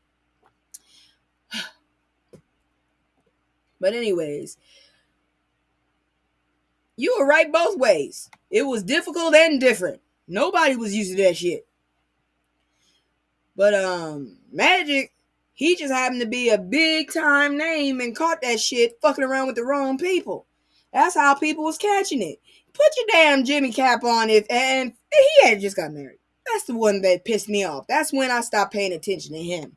Because I was really big on like marriages and shit. I was still in that little bubble. I had broke my mom down to the point where she finally said she was married to my dad just to get me to stop her from, just to get me to shut the hell up and stop asking. Her and her granola oil. I still haven't found any granola oil. Just letting y'all know. Haven't found it. Not yet. All right. Now I told y'all before, and I'm really happy about this next part. I'm about to give y'all two, count two, business stories. I have been telling y'all, basically all I've been doing is giving you doom, gloom, a little bit of petty, well, a lot of bit of petty, and, health. Now I'm so happy to give you something that might actually help you get wealth if you want to, listen to me. By the way, I'm 10 people away from camming up. I'm scared as fuck. Shit, I was not paying attention. I'm 10 people away. So one of these days I'm going to pop up and y'all be able to see my real face. I told y'all. Anyways, let's look at this one because it's business. I'm not sure what this would be called. Emotional content. Property is power. Closing the black ownership gap. I was so happy when I found this story. The numbers don't lie. Black ownership is at 43.9%, lowest since 2021. White home ownership, over 72%. The 30-point gap isn't about work ethic, it's about systemic theft. Historically, redlining and the GI Bill locked us out. Today, homes in black neighborhoods are undervalued by tens of thousands, unless they want to come and gentrify your place. Then it's overpriced. Black borrowers denied mortgages at double the rate of white people, even with the same income and credit. The game is rigged. And then they wonder why we're pissed. Home ownership is 68% of household net worth for average families. Block that, you block wealth. White families' median net worth is $285,000. Black families, $45,000. That is sad. That's not a gap. That's a canyon created by denying property rights for generations. Rising prices and mortgage rates hit black first-time buyers hardest. Yeah, I'm a first time, but first I gotta get my ass on my feet, and I will probably not be buying a home here. I'll probably be buying it in Canada. We carry more student debt, have less generational wealth, insurance premiums, appraisal bias, strict underwriting, and every barrier strategically placed. Solutions exist. Community-based programs for down payment assistance, credit repair, group buying strategies. I've been playing the Powerball myself. Leaders need, man, that Mega Millions is very expensive. But the Powerball is just about $2. I can do that. Policymakers can expand first-generation buyer credits, enforce fair appraisal, incentivize mixed income development without displacement. Individual preparation matters. Budget strength, credit, think long-term. Shift from consumption to asset building. Yeah, my retirement fund from when I got laid off, I went ahead and reinvested that. So hopefully my money will be making money for me. I don't know. I reinvested it. I hope I don't lose it.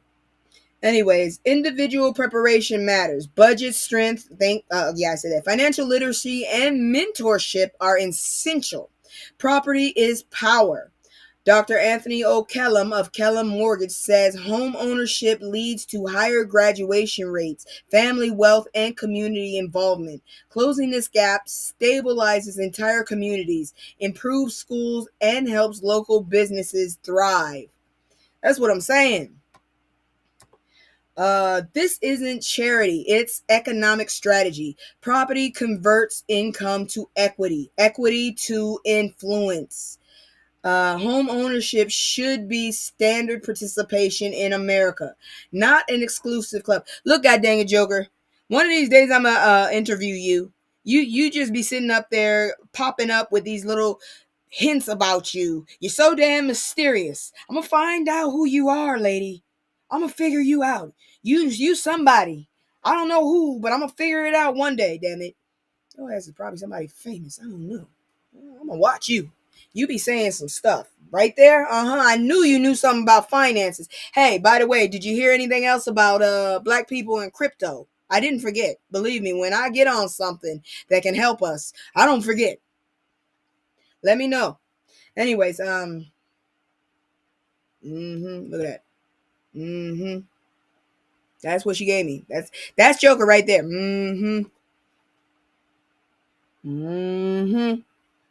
Anyways, like I said, we need to buy property, y'all. If you ain't got it, work for it. Even if we're broke, that house that you own, that property that you own, make sure you got all your paperwork so they can't take it. That is wealth. We need it. I went to school for business and finance. I knew it. All right, ma'am. Tell me, have you been checking on crypto and the black? I invest a little too. Oh, okay. This chick is rich. I know, somewhere around the way. She got a little nest egg. I'm telling you, she's. I'm gonna interview her one day, and we're gonna find out who the heck Joker is. I believe she's somebody. Anyways, yeah. Did you hear anything about crypto though? I'm still trying to find out. Can I report on that? Is it good for us, or are we still like maybe nah? Because I've heard a lot of people are saying that the AI bubble is about to pop as well. But like I said, property converts income to equity, equity to influence. Home ownership would be standard participation in America, not an exclusive club. It should be. We're not asking for handouts. We're demanding the opportunity our grandparents were denied. I haven't lately. I'm glad you reminded me of that. Okay.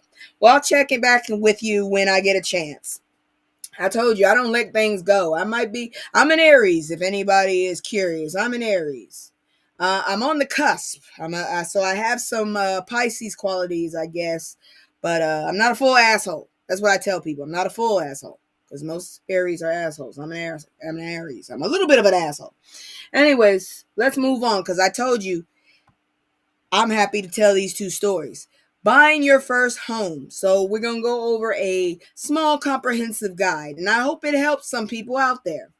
For those ready to build wealth through property, here's the real guide to first-time home ownership. Financial planning. Calculate everything. Income, debt, expenses. Use mortgage calculators to see what you can actually afford. Remember, property taxes, insurance, HOA fees, utilities, maintenance, emergency repairs. That dream house becomes a nightmare when the furnace breaks and you're broke. Let me see here now. I'll check in it. I invest in AI companies, but they aren't doing much right now. Yeah, I told you. I just heard that the people are talking about an AI bubble is about to pop. Be careful with that. Understand loans. Mortgages are like rent, but you're building equity. Shop around for rates. Ask about loan terms, early repayment penalties, fixed rate mortgages. Keep payments stable. Mostly taxes and HOA fees can still increase. Big lenders sometimes offer 3% down. Don't leave money on the table. Get pre-approved. Lenders check your credit, income, debt assets. Pre-approval tells you the ceiling, but just because they'll lend it doesn't mean you should spend it. Yeah, I'm getting my credit back up, finally. You can buy under your approval, never over. Pre-approval letter shows sellers you're serious. Can't make offers without one. Just letting y'all know. Know your needs versus wants. Before house hunting, list must-haves, square footage, bedrooms, bathrooms, parking, school districts, commute time, track properties with a checklist. Multiple house tours get overwhelming fast. Stay organized. Get a good agent. Find someone who knows your market. They'll guide your searches, schedule showings, provide insight, negotiate, handle inspections, explain paperwork, and meet deadlines. Your team, agent, lender, inspector, insurance agent determines success. Mama, we're related. Well, I don't know how the hell we are still in contact because my cousin's widower, because she died, God rest her soul, new wife is still in contact with my family. I don't know how the hell they still come to the fucking family meals too. So he's still the father of my cousin. So he comes and then she comes and we kind of like her and she's a realtor. So yeah, there you go. Anyways, JP Morgan's case and others have programs for first-time buyers. Ask questions, give transparency, make confident decisions. Knowledge, support, and guidance aren't are everything in this game. So y'all, I hope you listened. Knowledge, support, and guidance. We need to stop playing around. What we need to do is stop buying all these little chains, these little dresses and shit, and buy property. Because I promise you, some of the U.S. ain't even the U.S. anymore. And I'm not joking. So that's it with the business. Now we're going to go into some good news. I can't believe it. I actually have some good news. It's wonderful. Check it out. I hope this one's right. Hold on. Before I do that, because I always do that. All right. I got it.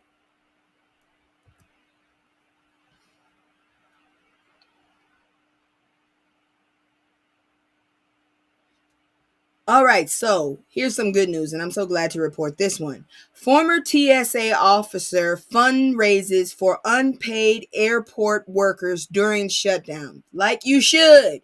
Why the hell is it? You know what? Seriously, I think a lot of these billionaires, you want all them damn cuts, which you really don't need. You should at least help the rest of us out a little. Shit. While the government play, and if y'all want us to let go of these damn ACA, things, give us free healthcare, bitch. How about that? We're the only country that said the fuck Canada has free healthcare. It might not be. I mean, I know about the overcrowding and all that shit, but we could try it. Shit. While the government plays games, real people help real people. Caleb Harmon Marshall, former TSA officer, partnered with Caliber Car Wash to help Atlanta airport workers going without pay during this record shutdown. Okay, I've been thinking about this for the longest. I feel like if you work for the federal government, they should go ahead and just pay for your house. You're working for them, so they should pay for your house. Like, they should have an account. Every federal worker should have an account. They have their house paid for already. All of this, as long as you're employed, you should have your own home. It's paid for, while you're working. When you're not working for them, now you got to pay for yourself. All right? You got to find a new job. But while they're working, they should have that. And federal workers should already have already a stipend every month of enough money to get for food, a stipend for food, and then their paycheck. That's how I feel. Maybe I'm wrong. I'm not a federal worker, but that's how I feel. Because this shit right here, this is ridiculous. Y'all are just abusing folks now. That's why if I go to my mom's house, because it's not home, technically I am home. But when I go see my mom, I'm driving. Fuck that flying. At least she trying to take my car. That's what she wants. She wants me to give her my car and take her car. I still got a car note to pay. Shit. Anyways, Philip Simmons, TSA employee for 20 years. Oh, wait. I missed it. Okay, so when I told you about the shutdown, right? So free car washes and gas cards for TSA at Hartsville, Jackson. Officer James Drake said, makes me feel better that my car looks good. We're all trying to stick together. We're a family. That's what the fucking country should start thinking. That is how it works for the military. I never thought of that. Well, that's how I feel. I feel like, shit, since the federal government is so special, and, it's so important, then, take care of your workers. That's just how I feel. It's like, fuck that. If you gonna work for the federal government, then the government should fucking take care of you. That's just how I feel. So y'all should have your own houses and shit paid and shouldn't be worrying about this shit. That's my opinion. Anyways, the shutdown started October 1st. Now, wait, I missed again. Damn it. God damn you, Joker.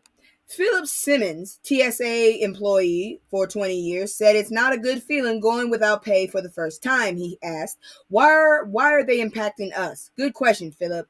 The shutdown started October 1st. Now the longest ever, beating Trump's previous 35-day shutdown.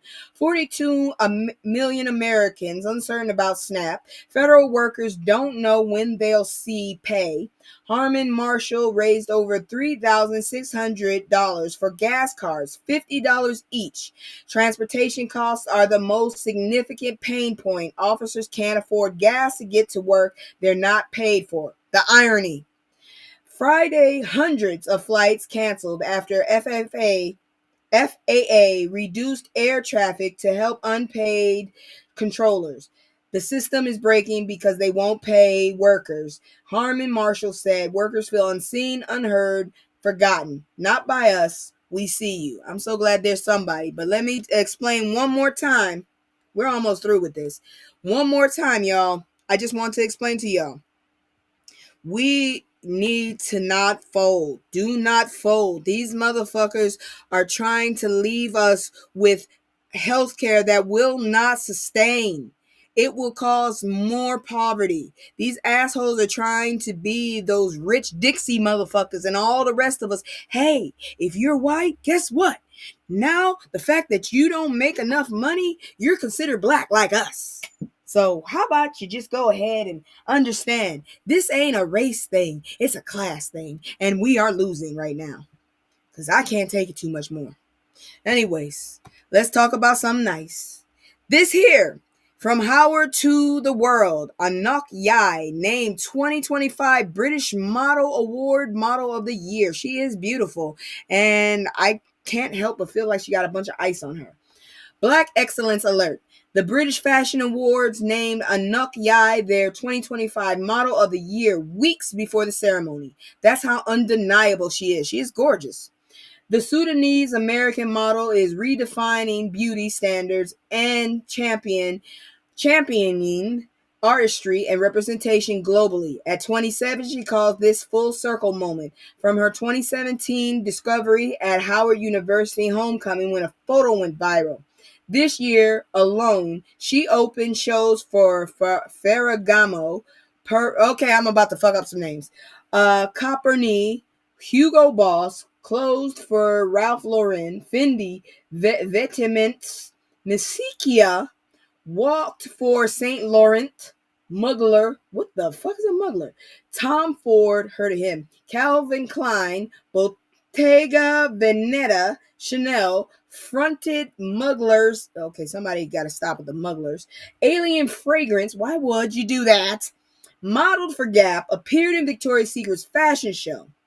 She's been on magazine covers such as Perfect, Vogue France, Allure. She was the second black model to open Prada since Naomi Campbell. 3 American Vogue covers. She's not just a model. She's a movement expanding visibility for dark-skinned black women in high fashion. Phew, that hurt my tongue. No short list this year. Industry insiders, including photographer Campbell Addy and stylist Carlos Nazario, picked her outright. She joins Bella Hadid, Paloma Elsner, I don't know any of these people other than Kate Moss, as winners. What the hell did Kate Moss win? Anok Yai's reign as a fashion icon is just beginning. Howard University to global runways. That's the power of black excellence. Look, she's a queen, and that's all I can say. She's beautiful, and I still don't understand that damn jewelry. It looks like ice. I just feel like she's wet and not happy. I feel like there's like ice just dripping on her. I would be so irritated. But that's it. That's the good news. Now we're going to move into... because I don't know if models are celebrities, because I've never heard of this woman in my life. But we're about to go ahead and get into celebrity news. Let's begin. Ain't nobody got time for that. Shit. Big Sean defends Janae Aiko amid breakup rumors. It's frustrating having people say negative things toward her. Honestly, I forgot they were dating. I really wasn't paying attention. I'm too busy with my life. So Big Sean said, keep my woman's name out your mouth. After a viral clip showed him near some random woman, gossip pages claimed he had a new girlfriend after wasting Jean Aiko's time for 10 years. Sean's response, I never met this person in my life, LOL. The clip was from YouTuber Neon. Oh, it's that little racist twerp stream where Sean appeared briefly in a crowded room. He and the woman didn't even interact. Sean, if you see that dumbass Neon, kick him in the foot. Just stomp on his foot. His left foot. Stomp on his left foot. I don't know. Something about the left foot. When criticism turned toward Gene, I hope I'm saying that right, because I don't know how a J and a H sounds. When Janae, when criticism turned towards Janae, Sean got serious on Twitter. I don't mind whoever's saying wild shit about me because I have a sense of humor and I don't give a fuck. It's frustrating having people say negative things towards her, though. God bless. A viral post accused him of wasting Aiko's time and brought up her previous marriage. Sean clapped back, "You can say anything about me. I'll take that. Just leave her name out of the equation. Respect that." The couple have been together since 2016, have a 2-year-old son, and are known for their musical chemistry and spiritual bond. Neither confirmed the split. Sean's just protecting his family from social media vultures, making stories from nothing. Big Sean's keeping it real. Defend your woman, ignore the noise. That's how you handle relationship rumors. Janae deserves peace. Sean's making sure she gets it. We need more people like that. That's it, Janae. Oh, thank you. Thank you so much. Finally, she's keeping her keep. Because I was just sitting up there. You need to help me, goddamn it. I can't read these names right. All right, okay. Moving on, because, it's celebrity news. Look, you know what? I gotta stop first. Somebody go tell Andre 3000 to stop dressing like that old dude in the 80s that used to be on the stoop trying to teach everybody the fucking dances that nobody wanted to do. Please stop it. You're making me feel really, really old, dude. Shit. Do you see this dude? Look at him.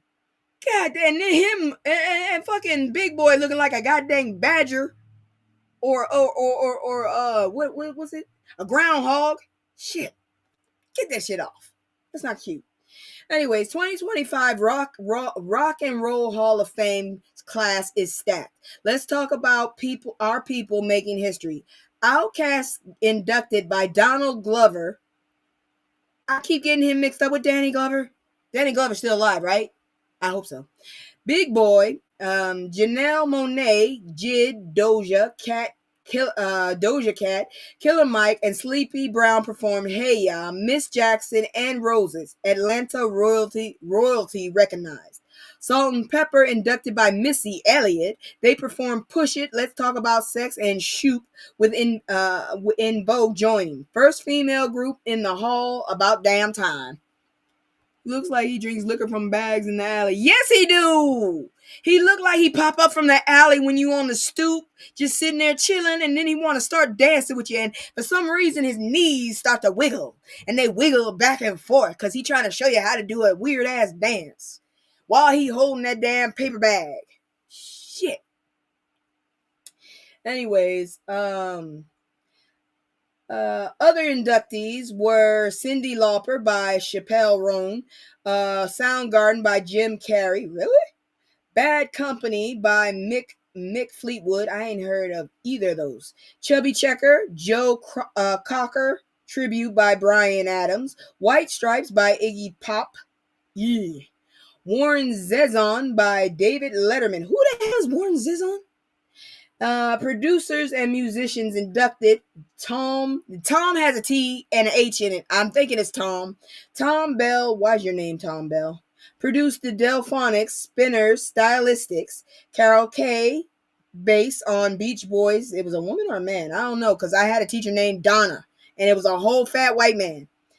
Nancy Sinatra, Barbara Streisand. I ain't never seen Barbara spelled like that before. Nicky Hopkins played on Beatles and Stones tracks. Lenny Waronker, I hate your name, Lenny, produced Prince's Purple Rain. Artist became eligible 25 years after first release. Damn, I feel old.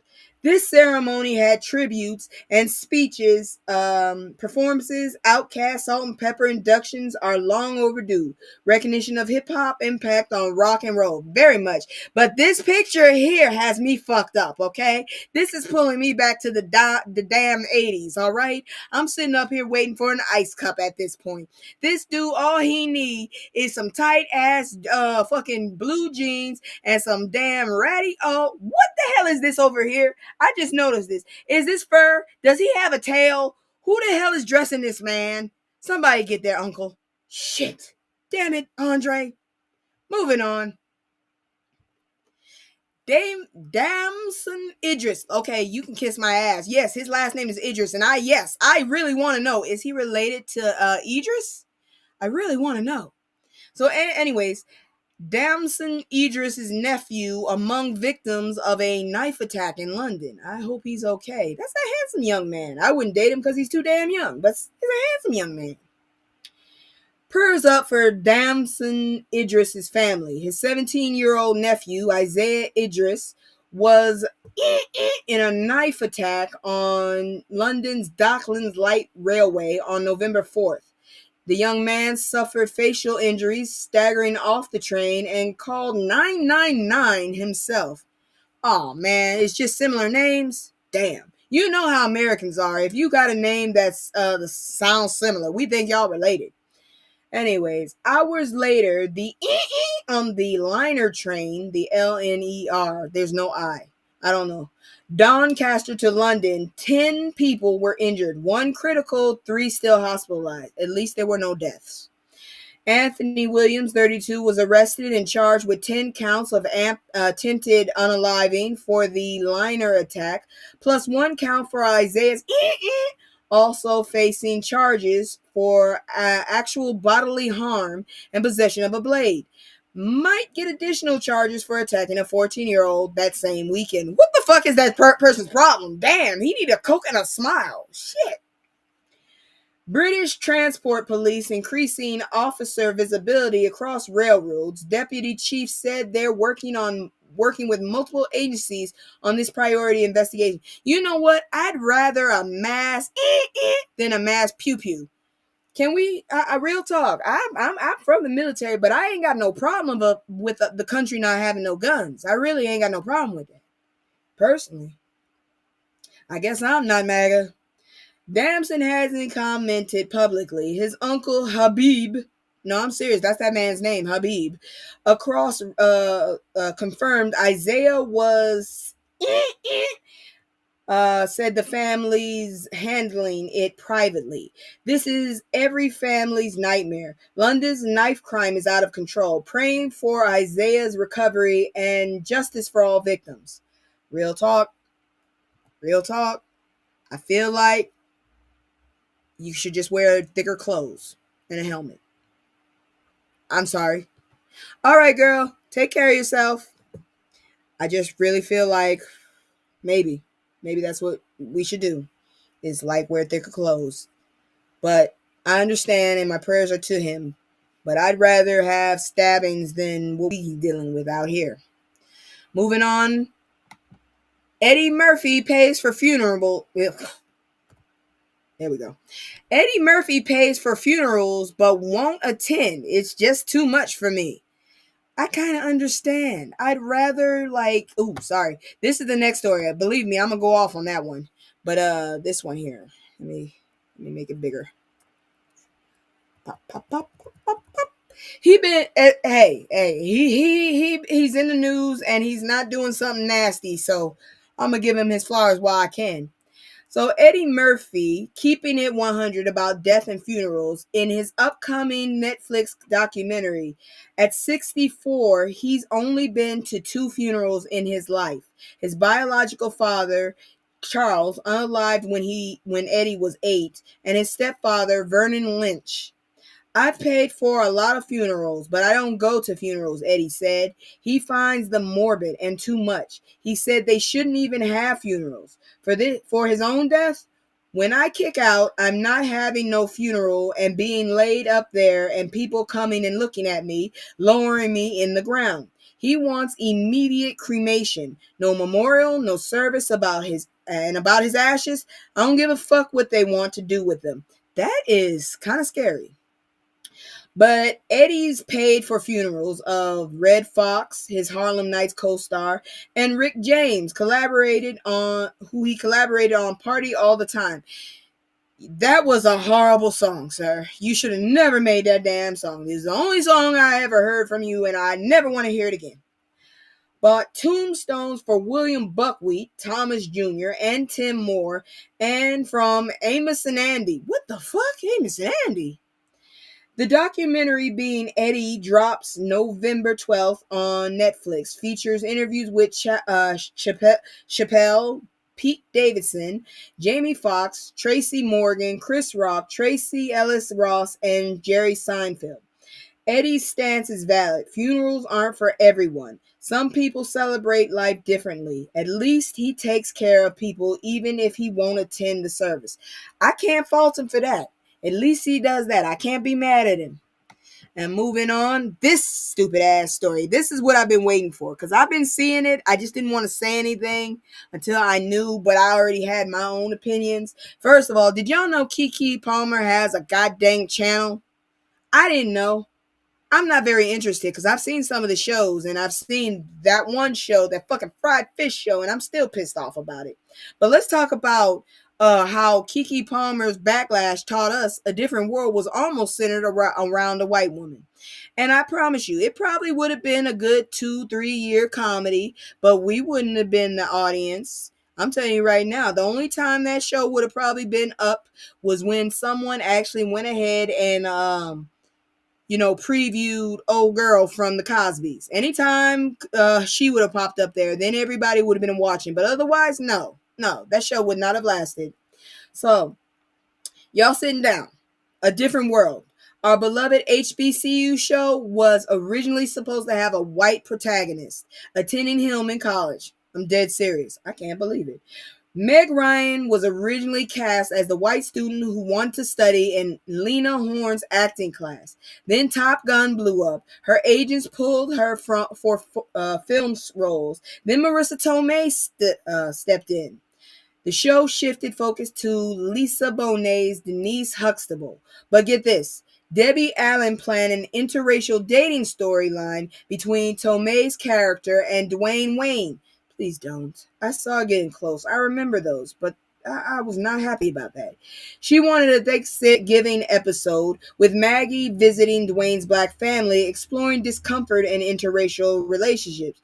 Why? Let those people with their own awkward moments have it. We don't need to be witnesses. Shit. NBC executives shot that down quick. When Lisa Bonet got pregnant with Zoe Kravitz left after season 1. Yeah, she only was there for 1 season. I really didn't pay attention to her that much when she was on there. Tomei was written off too. I really didn't pay attention to her ass. This resurfaced because of Keke Palmer's Southern Fried Rice trailer.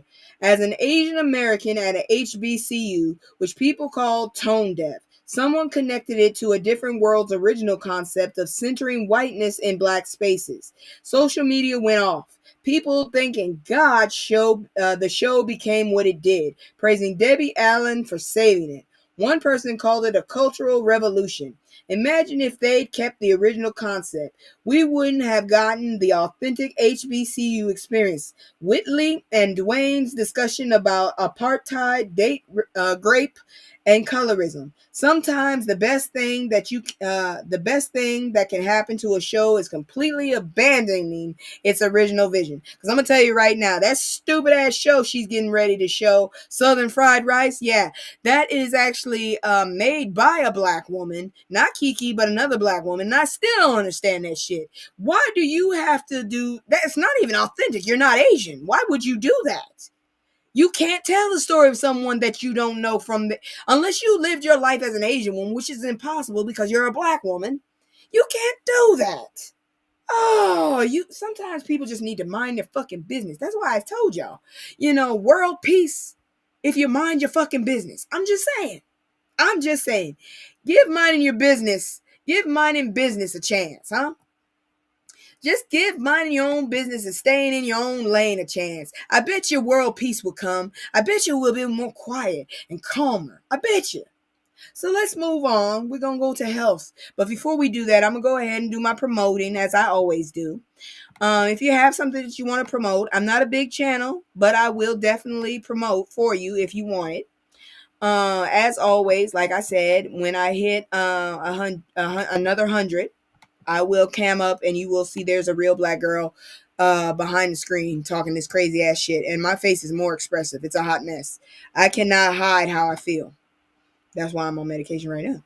Anyways, I'm gonna go ahead and promote her, and then I'm gonna do the commercial, and we're gonna come back to health news. So check this out.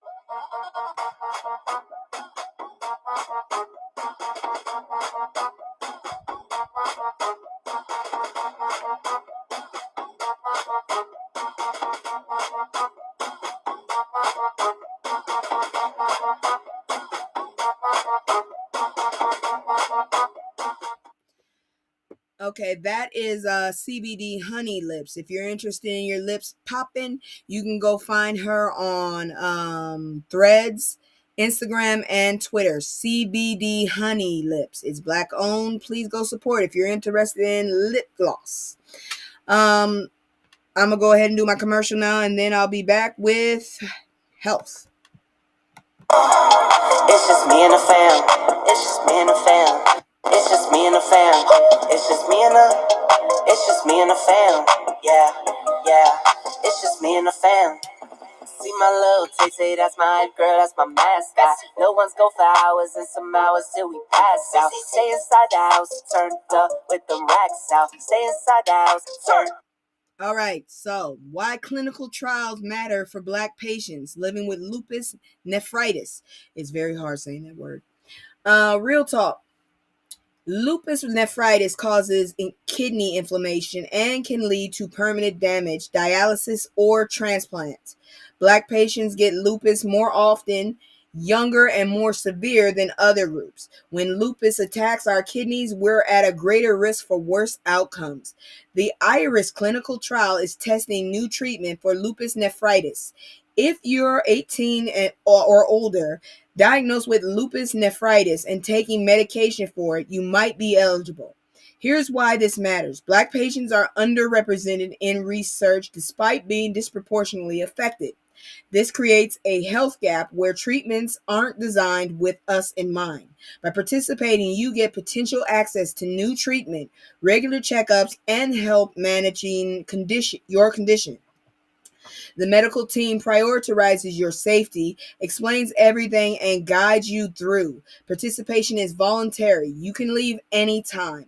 Clinical trials now have strict safety rules. The IRIS team understands lupus nephritis affects us differently and wants research reflecting real Black experiences. Your participation helps ensure future lupus treatments work for Black patients.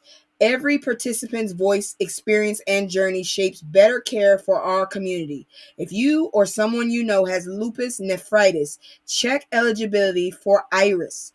This is how we make sure medical research includes us, not just studies us. Please do it, because lupus is no joke, and I'm very, very worried about people that do have it, because I heard it's a horrible thing, and for that to also include your kidneys as well, oof, that's a hot mess. All right, so we're about to go ahead and get into the palate cleanser. I would just like to say thank you all for coming. We have a fashion show at the end that I'm going to drag, because some of that fashion I need to talk about. But thank you for being here. Thank you for supporting me. Without y'all, I would be nothing. If you have anything you would like to talk about, or if you have any suggestions that maybe I could use to improve the show, please leave them in the comments. Just come at me right, and we'll be cool. I'm going to do my little commercial, and then we're going to come back with the palate cleanser, because it's weird. It's just me and the fam. It's just me and the fam. It's just me and the fam. It's just me and the. It's just me and the fam. Yeah, yeah. It's just me and the fam. See my little Tay, that's my hype girl, that's my mascot. No one's go for hours and some hours till we pass out. Stay inside the house, turned up with them racks out. Stay inside the house, turned. Shit, I forgot to turn down the volume. So sorry. So, 3 African servals escaped Pennsylvania sanctuary amid storm. Not even the daggone animals want to stay in this country. Damn. Ending on something wild but less heavy, 3 African servals escaped from a Pennsylvania wildlife sanctuary after Wednesday's windstorm knocked the tree onto their. Why are you in America if they're African? Anyways.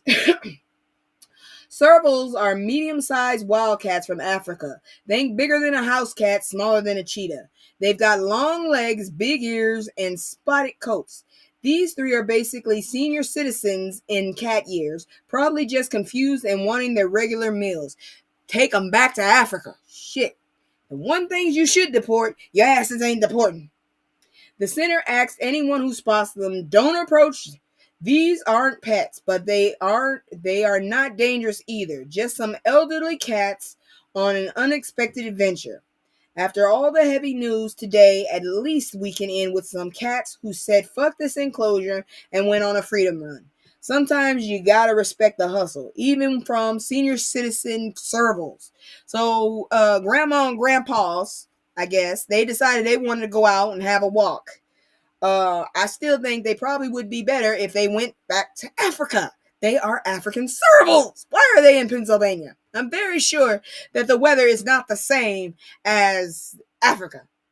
You might want to take those things back. I know servals are cute as hell, but I ain't fucking with them either because they can fuck you up.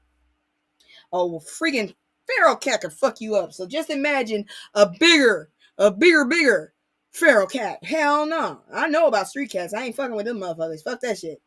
All right, that's it for our palette cleanser. I have too many fashion shows, so we gonna do one at least. I got another one for Wednesday, but we gotta look at this next one because I just can't. I'm trying to figure out, like, some of the fashion is all right, but some of it is just like, what the fuck are you doing? Are you stupid? That's just kind of how I feel. But let's look at it because hold on, let me get it up here because I hate when that happens. Let me just reload it because you know how this goes. I try to get something up and it don't work right. All right, I got it. All right, so we're going to look at some fashion and try to figure out what the fuck they're doing. Oh, I can put my script down. The damn cat and sat up there and took my bed. All right, so let's do it.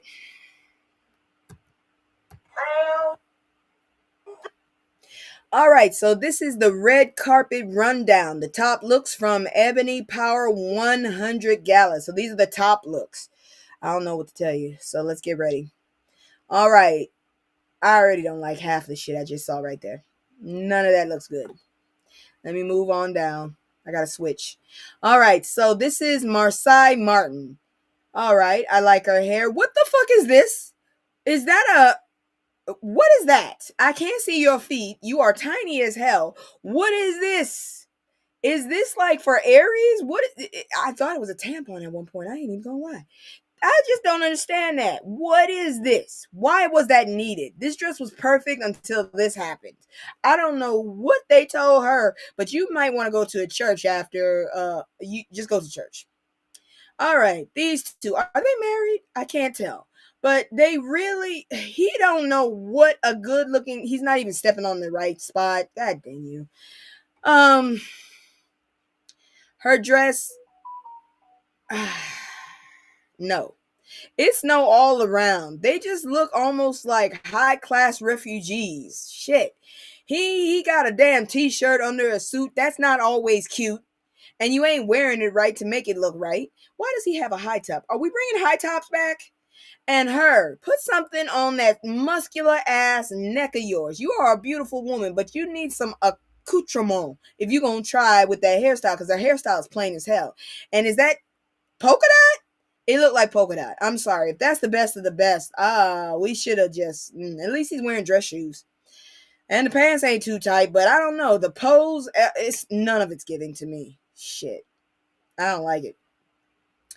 Okay, Gia Peppers. I don't know who this woman is, but that dress was not made for her body. That dress is not giving you anything, man. This is supposed to be the best of the looks. This is not cute at all. Your hair is kind of okay, but the dress is not helping you. I understand body positivity, but that dress is not accentuating you. There are outfits that make bigger women look beautiful, but this ain't it. I'm so sorry. I don't like none of it, but at least your shoes, at least your feet ain't hanging over the damn shoe. That's good. What is that dress made out of anyways? I feel like if somebody ran their finger, it would leave like a image or something. I don't know. What are you wearing? Foil? All right, Tracy Ellis Ross.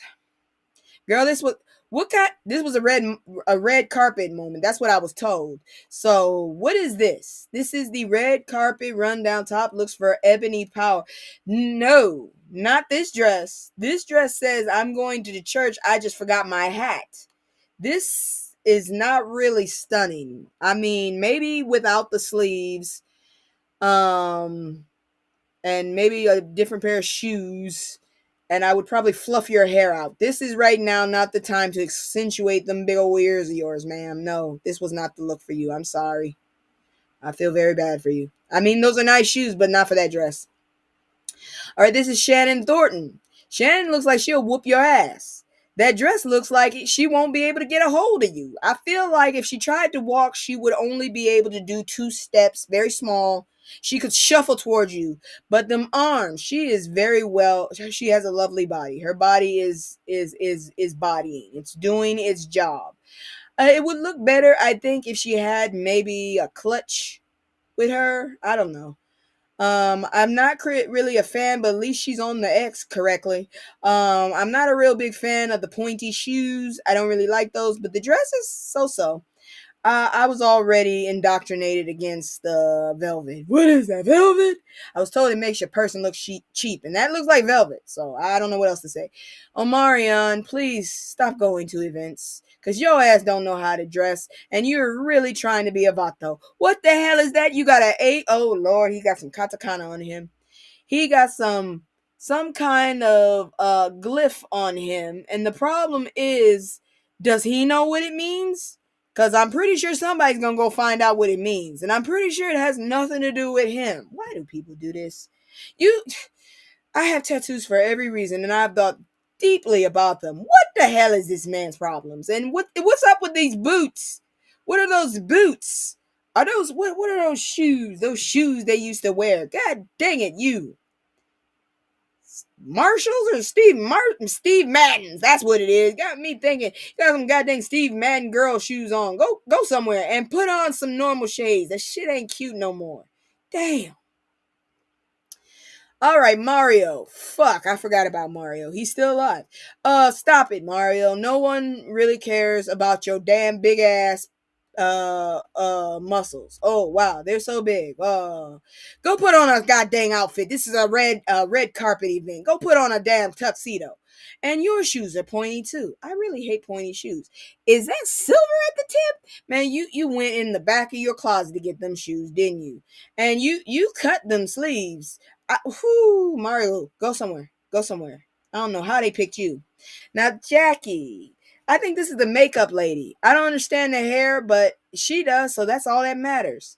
The dress, I would have expected longer. You have some muscular ass legs, and those shoes are not very good for your feet. I don't think those were the shoes for you. Those were not the shoes. If I were, and your titties are looking weird right there. They did not care about you with that dress. I would have gave you a longer dress, more of a like elegant kind of simple dress. Maybe a halter top and cover these legs. They're beautiful, but I just feel like the leg, it will give more elegance to you, but those shoes are horrible. Those shoes look fucked up and they look like painful. And the way they make your feet look is terrifying. I can't do it. Ari Lennox. I love Ari, but she always scares me a little. She looks like she's getting ready to beat the shit out you, but sometimes you gotta have that face. She's gorgeous though. I don't know what's up with this dress. Other than the dress, everything else is great. The hair, the makeup, the neck, all of that is great. I just don't understand this dress. What is going on with this dress? Are those symbols? Is that a word? I don't know. I'm highly confused. Maybe if I could see her move in the dress, so I could see I don't understand a lot of stuff. I got questions. That's all I can say. This is Adrian Holmes. He's scaring the shit out of me because for some reason he's reminding me of old boy from Princess and the Frog, the voodoo man. That's what he's making me think. But he actually is very. Oh my God. We have one guy that's actually in style, looks good, dressed well, outfit not too tight, nothing to complain about, shoes are pointy. This is the first time I have no complaints other than his face. But that's just, God gave you that face. It's giving off villain. It's giving off Disney villain for me. I'm sorry. I'm not saying he's ugly. It's just, he's not. It just made me think villain. She looks sleepy as hell. This is Lauren LaRosa. So this is old girl from the Breakfast Club. I didn't know she didn't have no waist. Girl, I don't know what it is. You got nice shoulders. What the hell's going on with your titties right now? It looks like they got put in hostage.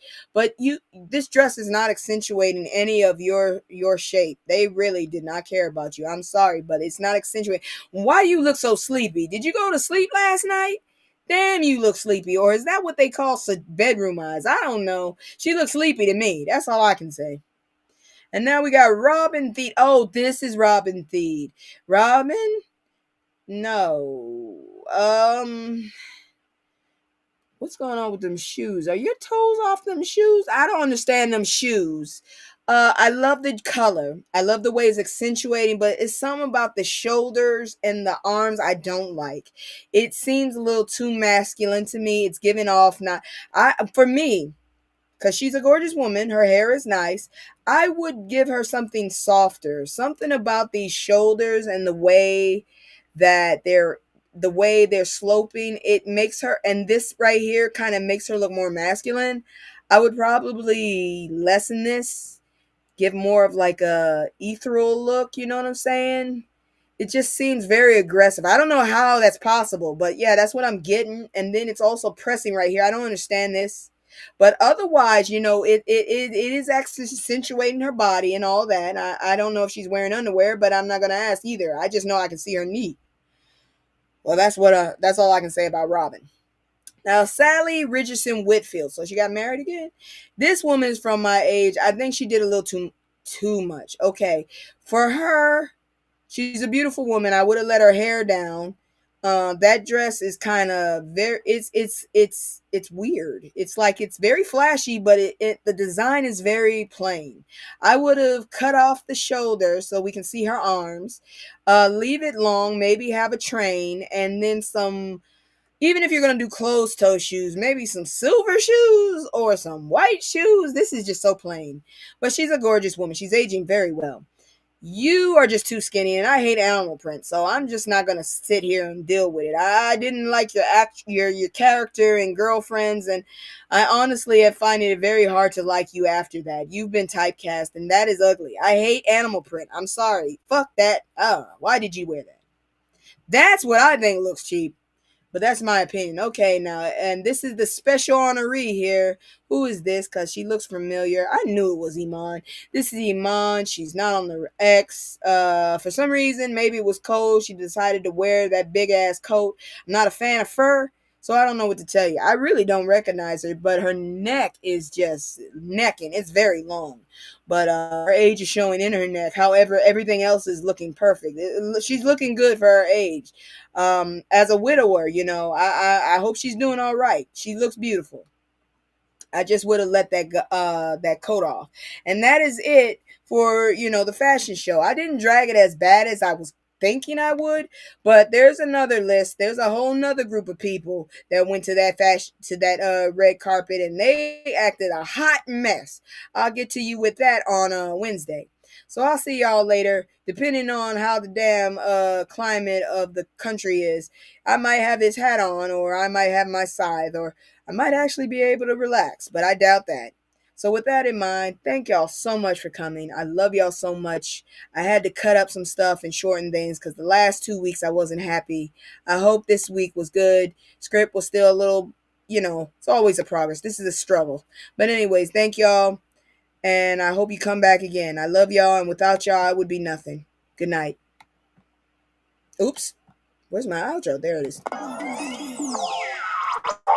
I can't say no, I always gotta go. Playing house to stay home with my soul on the road. I can't Stay. Though I always gotta go. Playing house, this ain't a home with my soul on the road. What the hell was that?